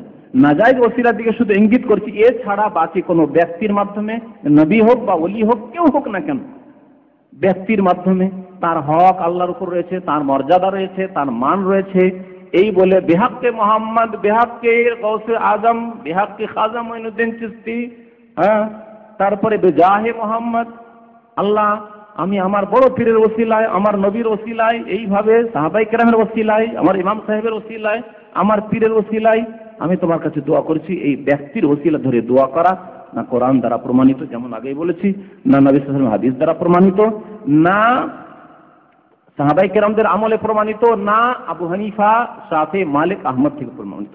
এখানে একটি উক্তি দিয়ে শেষ করবে ইমাম আবু হানিফা রাহমাতুল্লাহ আলাইহি, কারণ ইমাম আবু হানিফার অনুসারী যারা হানাফি ভাই আমাদের দেশে, তারাই এই বিদাতি ওসিলা অধিকাংশই করে থাকে, যার ফলে ইমাম আবু হানিফার মত কি ছিল এই সম্পর্কে এই কথাটি দিয়ে।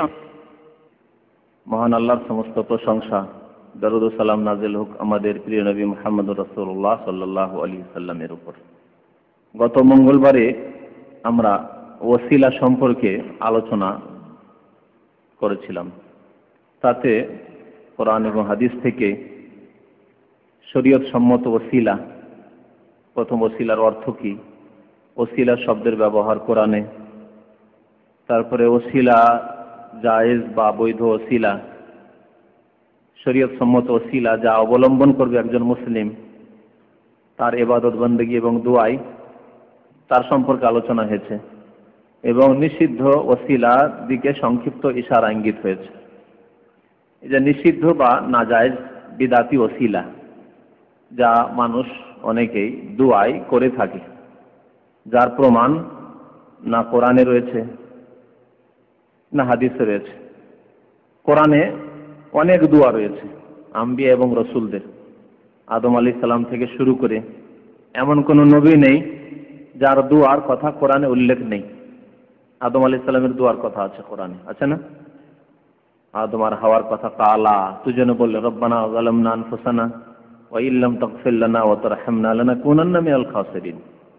নূহ আলাইহিস সালামের দোয়ার কথা সূরা নূহে আছে, রব্বি ইন্নী দাউতু কওমি লাইলান ওয়া নাহারা ফালাম ইয়াজিদহুম দুআই ইল্লা ফিরারা।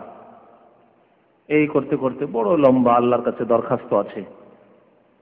তারপরে অভিশাপের দোয়া, ওই কওম যাদেরকে 950 বছর তিনি দিনের দিকে ডাকলেন, আল্লাহর দিকে ডাকলেন, কিন্তু ঈমান নিয়ে আসলো না। রব্বি লা তাযার আলাল আরদি মিনাল কাফিরিনা দাইয়ারা ইন্নাকা ইন তাযারহুম ইউদিল্লু ইবাদাকা ওয়া লা ইয়ালিদু ইল্লা ফাজিরান কাফফারা রব্বিগফিরলি ওয়া লিওয়ালিদাইয়া ওয়ালিলমুমিনিনা ওয়াল মুমিনাত ইয়াওমা ইয়াকুমুল হিসাব ওয়া লা তাজিদুজ জালিমিনা ইল্লা তাবারা। তো এইভাবে ইব্রাহিম আলাইহিস সালামের তো দোয়া অনেক বেশি কোরআনে কারীমে। ইব্রাহিম আলাইহিস সালামের দোয়া অনেক সূরায় রয়েছে, সূরায়ে বাকারায় রয়েছে, সূরা ইব্রাহিমে বিস্তারিত দোয়া রয়েছে ইব্রাহিম আলাইহিস সালামের। এছাড়াও অন্যান্য সূরায় ইব্রাহিম আলাইহিস সালামের দোয়া রয়েছে। মক্কা সম্পর্কে দোয়া, তার বংশধর সম্পর্কে দোয়া, রব্বি জালনি মুকিমাস সালাতি ওয়া মিন যুররিয়াতি, আল্লাহ আমাকে নামাজ কায়েমকারী বানিয়ে দাও, আমার ছেলে মেয়ে সন্তান সন্ততিকে নামাজ কায়েমকারী বানিয়ে দাও, নামাজের কথা দোয়া করেছেন। তো অনেক দোয়াই রয়েছে ইব্রাহিম আলাইহিস সালাম। রব্বি জাল হাযাল বালাদা আমিনা ওয়াজনুবনি ওয়া বানিয়া আন না'বুদাল আসনাম, আল্লাহ এই মক্কা শহরকে নিরাপত্তার শহর বানিয়ে দাও। অনেকগুলি দোয়া ইব্রাহিম আলাইহিস সালামের রয়েছে যা আজকে আলোচনার সময় নেই। কিন্তু যেটি কথা বলার উদ্দেশ্য তা হচ্ছে যে এই কোরআনই যতগুলি দোয়া আছে আম্বিয়া এবং রাসূলদের, সেসব দোয়াই আল্লাহর কাছে দরখাস্ত করা ছাড়া সরাসরি কোনো মাধ্যম দিয়ে কোনো দরখাস্ত আছে? আপনাদের জিজ্ঞেস করছি, কোনো মাধ্যম দিয়ে কোনো দরখাস্ত আছে? আচ্ছা, কার ওসিলা দিয়ে? আদম আলাইহিস সালাম নবীর ওসিলাই দোয়া করছেন, বা নূহ আলাইহিস সালাম আমাদের নবীর ওসিলাই বা ইব্রাহিম আলাইহিস সালামের ওসিলাই দোয়া করছেন, ইসমাইল আলাইহিস সালাম তার পিতা ইব্রাহিম আলাইহিস সালামের ওসিলাই দোয়া করছেন। এরকম কোন দোয়া আছে কি কোরআনে? একটিও দোয়া পাবেন না। সহিহ হাদিসে নবী সাল্লাল্লাহু আলাইহি ওয়াসাল্লামের অসংখ্য দোয়া আছে। যে কোনো হাদিসের কিতাবে কিতাবুদ দোয়া, দোয়ার একটি চ্যাপ্টার আছে, বিস্তারিত যত দোয়া দুনিয়ার বিভিন্ন ক্ষেত্রে অনেক দোয়া আছে। কোন দোয়াতে ওসিলার গন্ধ পর্যন্ত নেই, মাধ্যম দিয়ে সরাসরি আল্লাহর কাছে চাওয়া হয়েছে। এবং আল্লাহ কোরআনে আদেশও করেছেন, কি বলেছেন? ওয়াইজা সালাকা ইবাদি আন্নী ফাইন্নী করিব, আমার বান্দা যদি আমার সম্পর্কে জিজ্ঞেস করে, যখন জিজ্ঞেস করে হে নবী বলো ফাইন্নী করিব, আমি নিকটে। আল্লাহ সবকিছুই শোনেন, সবকিছুই জানেন, কি অন্তর নিয়ে আল্লাহর কাছে চাইছেন, কোন ভাষায় চাইছেন, সবকিছুই বুঝেন আল্লাহ রাব্বুল আলামিন। অজীব ও দাওয়াতার দা, দোয়াকারীর দোয়া আমি শুনি, ইজা দান, যখন দোয়া করে।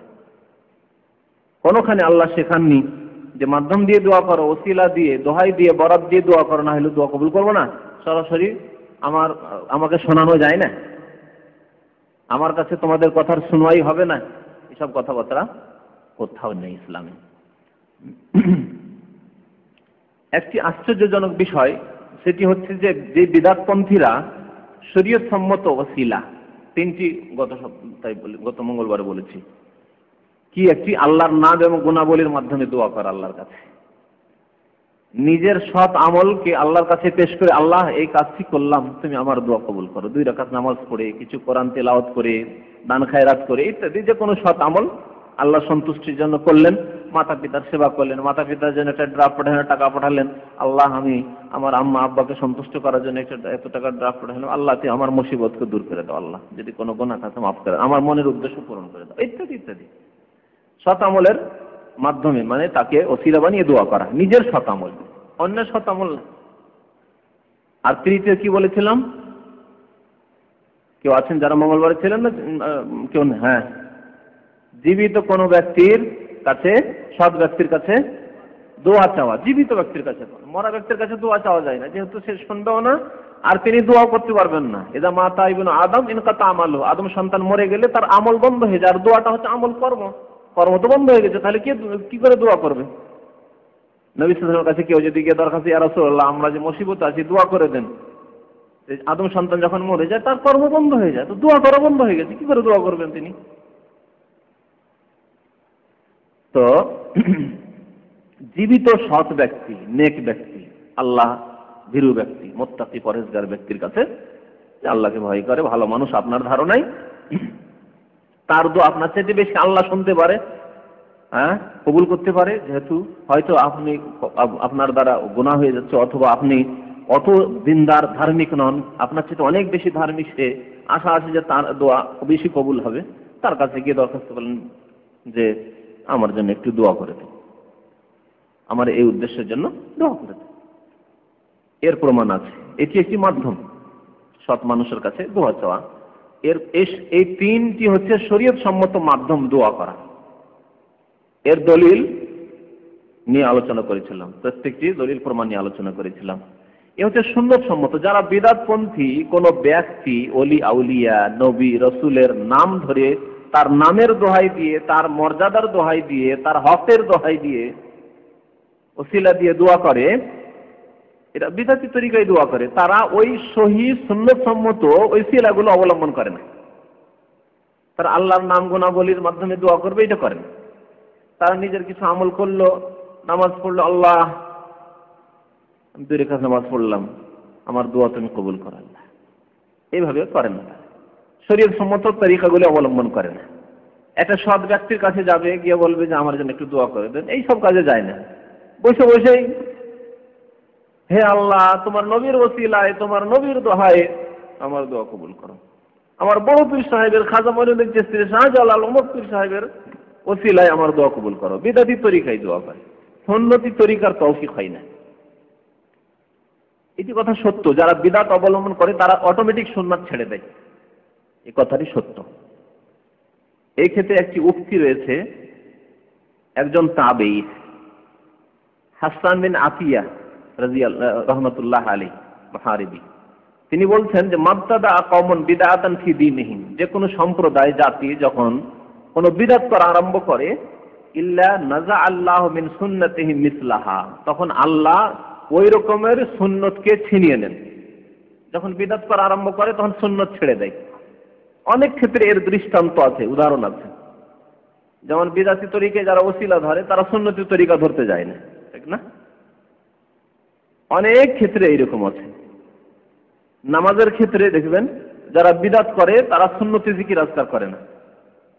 নামাজের পরে সালাম ফিরলেই চট করে কি করে, হাত উঠে মোনাজাত শুরু করে।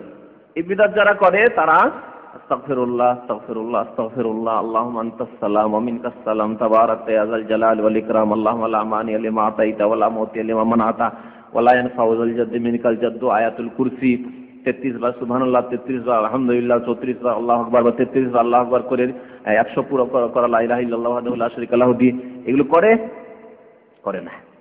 মোনাজাত হলো, ফরফর করে মসজিদ থেকে বেরিয়ে চলে গেল। তো বিদআত আরম্ভ করলে তখন সুন্নাত ছেড়ে দেয়। কথা কত সত্যই। তাবেঈ রাদিয়াল্লাহু তাআলা আনহু হাসান বিন আতিয়া মুহারিবি, তিনি বলছেন মাবতাদা কওমুন বিদআতান ফি দীনিহিম, যে কোনো সম্প্রদায় যখন তাদের দ্বীনের ক্ষেত্রে, ধর্মের ক্ষেত্রে কোনো বিদআত আরম্ভ করে, ইল্লা নাযা আল্লাহু মিন সুন্নাতিহি মিসলাহা, ওই রকমের সুন্নাত আল্লাহ তখন ছিনিয়ে নেন। সুম্মা লা ইউঈদুহা ইলাইহিম ইলা ইয়াউমিল কিয়ামা, যতক্ষণ সুন্নাতের দিকে ফিরে না আসবে ততক্ষণ আল্লাহ সুন্নতকে আর ফিরিয়ে দেবেন না। বিদআত করতেই থাকবে, সুন্নত আল্লাহ ফিরিয়ে দেবেন না। সারাদিন ওই মিলাদের মিছিল করে, নামাজ একত্র পড়ে না।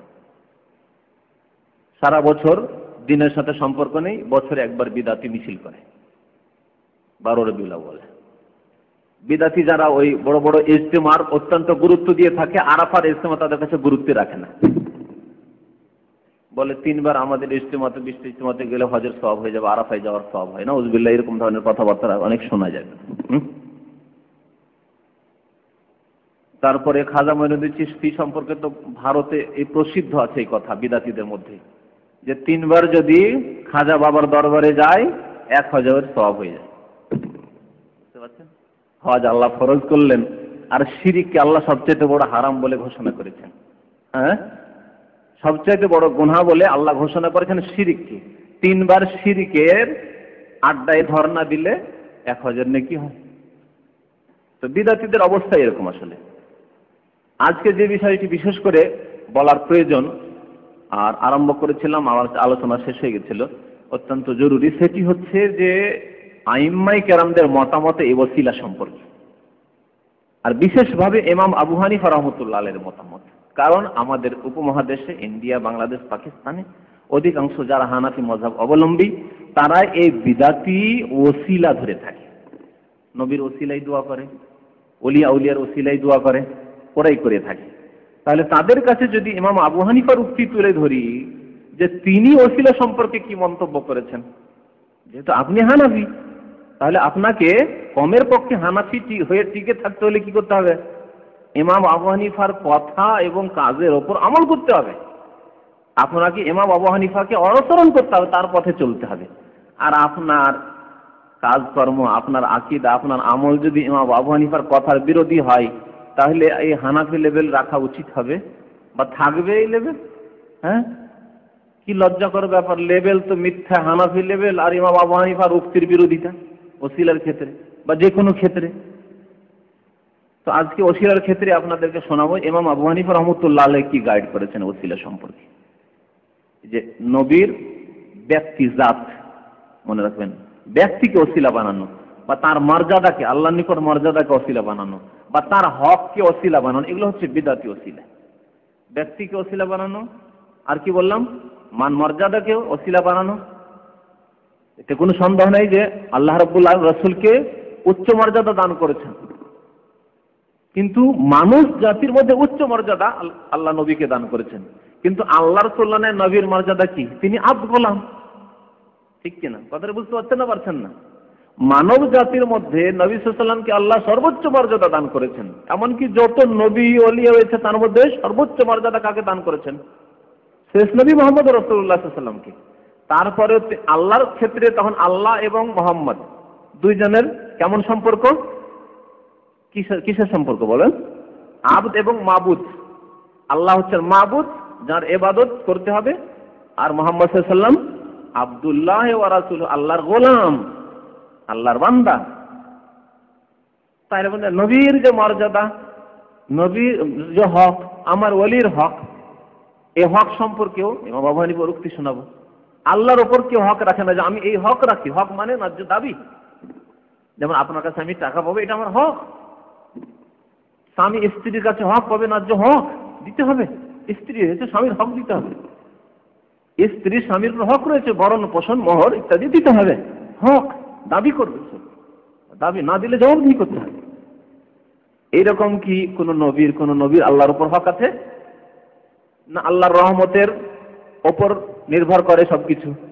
আল্লাহ যদি দয়া করেন, আল্লাহর দয়া ছাড়া কেউ মুক্তি পাবে না, এ কথাই হাদিসে বলা হয়েছে। কোন মানুষ, কোন ব্যক্তি আল্লাহর রহমত ছাড়া মুক্তি পাবে না। আল্লাহর রহমতই সবাই উদ্ধার হবেন, নবী, ওলি, রাসূল সবাই, মুসলিম, মুমিন। তো আল্লাহর ওপর কোন বান্দার ওই রকমের হক নেই যে হক পুরা করতে আল্লাহ বাধ্য আছে কি? নেই। তাহলে বিহাক্কে নবিয়্যিকা আসআলুকা বিহাক্কে নবিয়্যিকা, আমি আদম আলাইহিস সালামের ঘটনা মনে করিয়ে দিবেন শেষখানে। আদম আলাইহিস সালামের যে ওই ওসিলার জাল হাদিস, ওইটা শেষখানে শোনাবো। কিন্তু ওতে ওই যে বিহাক্কে মুহাম্মদ ওই কথা আছে। তো মুহাম্মদ সাল্লাল্লাহু আলাইহি ওয়াসাল্লামের হক আল্লাহর উপর, হক কোথায় আছে? কোন মানুষের, কোন ব্যক্তির আল্লাহর উপর কোনো হক নেই যে হক পুরা করতেই হবে আল্লাহকে। আল্লাহ যদি কিছু দিয়ে থাকেন, দান করে থাকেন, এটি আল্লাহর নিছক ফজল, করম, রহমত, দান, অনুগ্রহ। যালিকা ফজলুল্লাহ, আল্লাহ কোরআনে বলছেন আল্লাহর ফজল, আল্লাহর অনুগ্রহ। এখন আসি ইমাম আবু হানিফা রাহমাতুল্লাহের উক্তিগুলির দিকে। হানাফি মাযহাবের একটি প্রসিদ্ধ কিতাব, বিরাট একটি কিতাব, বেশ কয়েক খণ্ডে আছে, দুররে মুখতার। দুররে মুখতার এই কিতাবের দ্বিতীয় খণ্ড 630 পৃষ্ঠায়, 630 পৃষ্ঠায়। হানাফি মাযহাবের প্রসিদ্ধ কিতাব। ইমাম আবু হানিফা রাহমাতুল্লাহের এই উক্তি নকল করা হয়েছে সেই কিতাবে, কি লা ইয়ামবাগি লি আহাদিন আন ইয়াদু আল্লাহ ইল্লা বিহি, কোন মানুষের জন্য উচিত নয় যে আল্লাহর নিকট দোয়া করবে কারো মাধ্যমে, আল্লাহ ছাড়া, ইল্লা বিহি, তার ছাড়া, তার ছাড়া, তার নাম গুণাবলী ছাড়া অন্য কোনো মাধ্যম দিয়ে নয়। সরাসরি আল্লাহর কাছে দোয়া করবে, আল্লাহ তুমি রহমান, দয়া করো। গত মঙ্গলবারে বলেছি আমি, আল্লাহ তুমি গফুর, গাফফার, ক্ষমাশীল, মার্জনা করো, ক্ষমা করো। হ্যাঁ, এইভাবে। তারপরে আল্লাহ রাব্বুল আলামিন ওই আয়াত পেশ করেছেন, ওয়ালিল্লাহিল আসমাউল হুসনা ফাদউহু বিহা, আল্লাহর ভালো ভালো নাম রয়েছে, সেই ভালো ভালো নামগুলির মাধ্যমে আল্লাহর নিকট দোয়া করো। তাহলে আল্লাহর নাম দিয়ে আল্লাহর কাছে দোয়া করতে হবে, অন্য নাম দিয়ে না। এ আল্লাহ তোমার মুহাম্মদের ওসিলায়, তোমার বড় পীরের ওসিলায়, গৌসুল আজম গরিব নওয়াজের ওসিলায়, না, কোন মানুষের জন্যই উচিত নয়। এই একটি উক্তি বললাম। দ্বিতীয় উক্তি শুনুন, ফতোয়া আলমগীরের নাম শুনেছেন? হানাফি মাযহাবের ফতোয়ার সবচেয়ে বড় কিতাব। এই ফতোয়া আলমগীরি কে সংকলন করেছিল জানেন? বাদশাহ আলমগীর। বাদশাহ আলমগীর কে? আলমগীর কার নাম? কোন বাদশার নাম? আওরঙ্গজেব। আওরঙ্গজেবের অপর নাম হচ্ছে আলমগীর।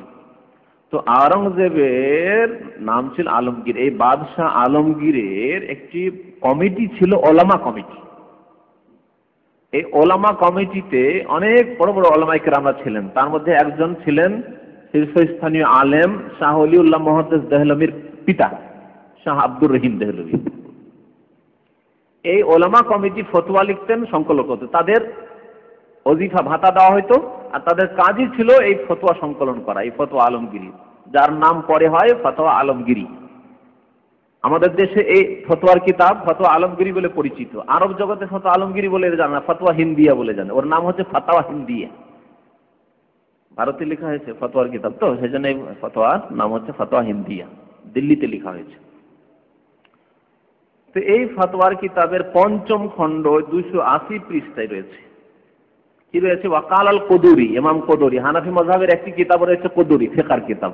এই কদুরি আসলে লেখকের নাম। আমাদের দেশের দ্বিতীয় তৃতীয় শ্রেণীতে এই কিতাবটি পড়া হয়, ফিকহের কিতাব, সংক্ষিপ্ত। এই ইমাম কদুরি লিখেছে ফি কিতাবিল কবির ফিল ফিকর শারহুল কারাখিতে। কি বলেছেন? ইমাম আবু ইউসুফ, ইমাম আবু হানিফার ছাত্র, তিনি বর্ণনা করছেন তার ওস্তাদ ইমাম আবু হানিফা থেকে, কি লা ইয়ামবাগি লি আহাদিন আন ইয়াদু আল্লাহ ইল্লা বিহি, কোন মানুষের জন্য উচিত নয়, সমীচীন নয় যে আল্লাহ ছাড়া অন্যের মাধ্যমে চাইবে। আল্লাহর মাধ্যম ছাড়া মানে আল্লাহর নাম ও গুণাবলীর মাধ্যম ছাড়া অন্য কোনো মাধ্যম দিয়ে, অন্য কোনো ওসিলা দিয়ে দোয়া চাইবে না, কোনো নবী রাসূলের কথা। ওয়া আকরাহু আন ইয়াকুলা বিমাআকিদিল ইজ্জ মিন আরশিকা, তিনি বলছেন এমনকি আমি অপছন্দ করি যে কেউ বলবে যে হে আল্লাহ তোমার আরশের, আল্লাহর যে আরশ রয়েছে, তোমার আরশের যে মান রয়েছে, ইজ্জত রয়েছে, তার মাধ্যমে আমি তার ওসিলায় দোয়া চাই। যেহেতু আল্লাহর আরশ আল্লাহর সৃষ্টি, না আল্লাহর সৃষ্টি নয়, আল্লাহর সৃষ্টি, তার মান মর্যাদা। আও বিহাক্কি খালকিকা, তোমার সৃষ্টি জগতের মাখলুকাতের যে হক রয়েছে তোমার উপর, এই ওসিলায় আমাকে এই চিজ দান করো, এই জিনিস দান করো, বা আমার এই উদ্দেশ্য পূরণ করো। এটি হচ্ছে ইমাম আবু হানিফার উক্তি এবং আবু ইউসুফের উক্তি। তাহলে জায়েজ নয় কথা। আরো বলছেন ওয়া আকরাহু আন ইয়াকুল, অপছন্দ করি যে কেউ বলবে বিহাক্কি ফুলানিন, হে আল্লাহ তোমার নিকট দোয়া করি বিহাক্কি ফুলানিন, অমুকের হকের ওসিলায়, অমুকের হকের ওসিলায়। অমুকের মানে মুহাম্মদ সাল্লাল্লাহু আলাইহি ওয়াসাল্লামের হকের ওসিলায়, ইব্রাহিম আলাইহিস সালামের হকের ওসিলায়, আদম আলাইহিস সালামের হকের ওসিলায়, নূহ আলাইহিস সালামের হকের ওসিলায়, বড় পীর আব্দুল কাদের জিলানীর হকের ওসিলায়, শাহজালালের হকের ওসিলায়, কোন মানুষেরই হকের ওসিলায় দোয়া করা। আও বিহাক্কি আম্বিয়াইকা ওয়া রাসূলিকা, অথবা বলল হে আল্লাহ তোমার নবীদের যে হক রয়েছে তোমার উপর, তোমার রসুলদের যে হক রয়েছে ওর ওসিলাই দোয়া করি। আকরাহু, আমি অপছন্দ করি। আর আমি গত মঙ্গলবারে বলেছি যে ফুকাহায়ে কেরামরা যখন আকরাহ ব্যবহার করেন তো কারাহাতে তাহরিম উদ্দেশ্য, মানে হারাম। কারাহাত দুই প্রকার, একটা হচ্ছে কারাহাতে তাহরিম, আর একটা কারাহাতে তানজিহ বলে ফিকহের কিতাবে। তো যখনই তারা কারাহা শুধু বলবে আকরাহ, তার মানে কারাহাতে তাহরিম, হারাম মনে করি, তেমন মাকরুহ যা হারাম। ওয়াবিহাক্কিল বাইতুল হারাম, কেউ যদি দোয়া করে আল্লাহ তোমার যে আল্লাহর তোমার কাবা ঘর যে রয়েছে বাইতুল হারাম রয়েছে, এই কাবা ঘরের ওসিলায় দোয়া করি, জায়েজ।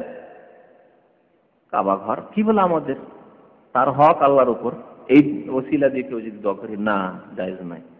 ওয়াল মাশআরিল হারাম, মাশআর হারাম মুজদালিফা আরাফার ওসিলা দিয়ে দোয়া করি, চলবে না। এগুলো আল্লাহর মখলুক, আল্লাহর মখলুকের কোনো হক আল্লাহর উপর নেই। আল কুদুরি, তারপর ইমাম কুদুরি বলছেন আল মাসআলা বিখালকি, আসল সমস্যা হচ্ছে যে আল্লাহর সৃষ্টির হকের মাধ্যমে আল্লাহর কাছে দোয়া করা, আল্লাহর সৃষ্টির হকের দোয়াই দিয়ে বা ওসিলা দিয়ে, চলবে না। লা তাজুজ, জায়েজ নাই। লিআন্নাহু লা হাক্কা লিল খালকি আলাল খালিক। ইমাম কুদুরি বলছেন প্রত্যেকটি মাদ্রাসায়, কি আলিয়া মাদ্রাসা কি কওমি মাদ্রাসায়, বাংলাদেশে আর ভারতে হানাফি মাদ্রাসায় কুদুরি কিতাবটি পড়া হয়। আমরা নিজেরা পড়েছি এই কিতাব, কুদুরি বাংলা অনুবাদ আছে, আমার কাছে আছে, কোনো ফ্রি সময় আমার কাছে দেখতে পারবেন, বাংলা অনুবাদ আছে। তো কি বলছেন তাতে, ইমাম কুদুরি বলছেন যে লা তাজুজ, জায়েজ নয় মানুষের হকের ওসিলা দিয়ে, ব্যক্তির হকের ওসিলা দিয়ে বা সৃষ্টির হকের ওসিলা। লিআন্নাহু লা হাক্কা লিল খালকি আলাল খালিক, কারণ কোন সৃষ্টির খালেকের ওপর, সৃষ্টিকর্তার ওপর কোনো হক নেই। যেমন হকটা আগে বুঝিয়েছি, কিন্তু হক মানে দিতেই হবে, এরকম কিছু নেই, কোনো হক নেই আল্লাহর ওপর কোনো মাখলুক। 4 নম্বরের উক্তি শুনুন। ইমাম জাবিদি ইহয়া উলুমউদ্দিন, ইমাম গাজ্জালির একটি কিতাব আছে ইহয়া উলুম বা ইহয়া উলুমউদ্দিন, পুরো নাম হচ্ছে ওর ইহয়া উলুমউদ্দিন। এই ইহয়া উলুম বা ইহয়া উলুমউদ্দিন কিতাবের ভাষ্যে ইমাম জাবিদি লিখছেন কারিহা আবু হানিফা, ইমাম আবু হানিফা মাকরুহ মনে করেছেন, অপছন্দ করেছেন কি ওয়াসাহেবাহু, এবং তার দুই সঙ্গী, অর্থাৎ ইমাম আবু ইউসুফ এবং মুহাম্মদ। যখন দুই সঙ্গী বলা হবে তখন আবু ইউসুফ মুহাম্মদ দুইজন সবচাইতে বড় ছাত্র ছিলেন, তাদেরকে তার দুই সঙ্গী বলা হয়। আন ইয়াকুল আর রাজুল, কোন মানুষ বলবে আসআলুকা বিহাক্কি ফুলানি, হে আল্লাহ তোমার কাছে চাই, দোয়া করি, বিহাক্কি ফুলান, অমুকের হকের ওসিলায়, অমুকের হকের ওসিলায়। আও বিহাক্কি আম্বিয়াইকা ওয়া রাসূলিকা, তোমার নবীদের এবং রাসূলদের হকের ওসিলায়। আও বিহাক্কিল বাইতুল হারাম, বাইতুল্লাহর কাবা ঘরের হকের ওসিলাই। ওয়াল মাশআরিল হারাম, মিনা আরাফা মুজদালিফার হকের ওসিলাই। ওয়া নাহবে যালিকা, বা এইরকম যে কোনো ওসিলা, কোনো পীরের হকের ওসিলাই, এটি জায়েজ নয়। ইমাম আবু হানিফা এটিকে অপছন্দ করেছেন। কেন? ইজ লাইসা লি আহাদিন আলাল্লাহি হাক্কুন, আরো স্পষ্ট করে বলছেন, কারণ আল্লাহর ওপর কোনো কারো হক বলে কিছু নেই, যে দাবিদার তার জন্য আল্লাহর কাছে না, এরকম কোনো হক নেই। তো এই সংক্ষেপে 4টি উক্তি ইমাম আবু হানিফা রাহমাতুল্লাহ আলাইহির বর্ণনা করলাম। আশা করি আমাদের সকলের, আর বিশেষ করে হানাফি ভাইদের, যেহেতু মুসলমান তো শাফিঈও হতে পারে, মালিকিও হতে পারে, হাম্বলিও হতে পারে, বা আরো কেউ হতে পারে, কোরআন হাদিসের সরাসরি অনুসরণ করতে তারাও হতে পারে, সকলের, আর বিশেষভাবে হানাফি ভাইদের, যারা হানাফি মাযহাবের দোহাই দিয়ে এই বিদাতি ওসিলা অবলম্বন করে থাকেন দোয়ার ক্ষেত্রে, তাদেরকে যেন আল্লাহ সুমতি দান করেন, বলুন আমিন। আল্লাহ যেন সবাইকে আমাদের হিদায়াত দান করেন, যাতে করে আমরা কোরআন এবং হাদিসের অনুসারে সঠিক ওসিলা, সঠিক মাধ্যম দিয়ে মহান আল্লাহর কাছে দোয়া করতে পারি।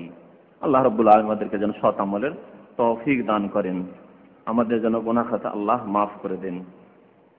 তারপরে একটি আলোচনার কথা আপনাদের বলেছিলাম, সেটি হচ্ছে আদম আলাইহিস সালামের ক্ষেত্রে একটি জাল হাদিস, তাই না? যারা এই বিদাতি ওসিলা অবলম্বন করে থাকে, তাদের কিছু দলিল ওই জাল এবং জয়ীফ হাদিস রয়েছে, কোরআনে নেই, সহিহ হাদিসে তো নেই, কোনো সহিহ হাদিসে নেই, তবে জাল জয়ীফ হাদিস আছে। এই জাল হাদিসগুলি একাধিক রয়েছে, তার মধ্যে একটি প্রসিদ্ধ হাদিস যেটি বেশি বর্ণনা করে থাকে তারা, সেটি হচ্ছে আদম আলাইহিস সালামের তওবা সংক্রান্ত হাদিস। হযরত উমর ইবনে খাত্তাব রাদিয়াল্লাহু তাআলা আনহু বর্ণনা করেছেন। এই হাদিসটি মুস্তাদরাক হাকিমে রয়েছে। ইমাম হাকিমের একটি হাদিসের কিতাব রয়েছে, যে কিতাবের নাম হচ্ছে আল মুস্তাদরাক আলা সহিহাইন, পূর্ণাঙ্গ নাম মুস্তাদরাকে রয়েছে। হাদিসটির অবস্থা পরে বর্ণনা করব, হাদিসটি আগে শোনাই। হযরত উমর ইবনে খাত্তাব থেকে বর্ণিত হাদিস, নবী সাল্লাল্লাহু আলাইহি ওয়াসাল্লাম নাকি বলছেন, লাম্মা ইকতারাফা আদামুল খাতিয়া, আদম আলাইহিস সালাম যখন গুনাহ করে ফেললেন, গুনাহ করে ফেললেন মানে যে গাছের কাছে আল্লাহ যেতে নিষেধ করেছিলেন সেই গাছের কাছে চলে গেলেন, সেই গাছের ফল খেয়ে ফেললেন। কালা, আল্লাহ জান্নাত থেকে বের করে দিলেন, জান্নাত থেকে জমিনে নামিয়ে দেওয়া হলো তাকে, তার স্ত্রী হাওয়াকে। ঘুরে বেড়াচ্ছেন, আল্লাহর কাছে এখন দোয়া করছেন। দোয়া কি করলেন? এই হাদিসে এই দোয়াটি বর্ণনা করা হয়েছে, ইয়া রব্বে আসআলুকা বিহাক্কি মুহাম্মদ, ইয়া রব্বে, হে পরওয়ারদিগার, হে পালনকর্তা, হে প্রতিপালক, আসআলুকা, তোমার কাছে দোয়া করি, বিহাক্কি মুহাম্মদ, মুহাম্মদ সাল্লাল্লাহু আলাইহি ওয়াসাল্লামের হকের ওসিলায়। যে বিহাক্কি মুহাম্মদ, এই হক সম্পর্কে কিন্তু ইমাম আবু হানিফার 4টি উক্তি শুনে আসলেন, বলবেন আসআলুকা বিহাক্কি মুহাম্মদ। যে ইমাম আবু হানিফা জায়েজ নয় বলছেন, কারাহাতে তাহরিম বলছেন, সে ইমাম আবু হানিফা কি এই হাদিসটি জানতেন না? আসআলুকা বিহাক্কি মুহাম্মদ যদি হাদিসটি সহিহ হতো, হাদিসটি যদি সহিহ হতো তো ইমাম আবু হানিফা এই হাদিসটি জানতেন না? যে আদম আলাইহিস সালাম বিহাক্কি মুহাম্মদ বলে দোয়া করলেন আর আল্লাহ দোয়া শুনলেন, তাহলে তারপরে যখন তিনি হারাম বলছেন, জায়েজ নয় বলছেন, কারাহাতে তাহরিম বলছেন, তাহলে বুঝে নিতে হবে যে হাদিস সহিহ নয়। আর আরো স্পষ্ট করব কেন সহিহ নয়, তাও আজকে বর্ণনা করব।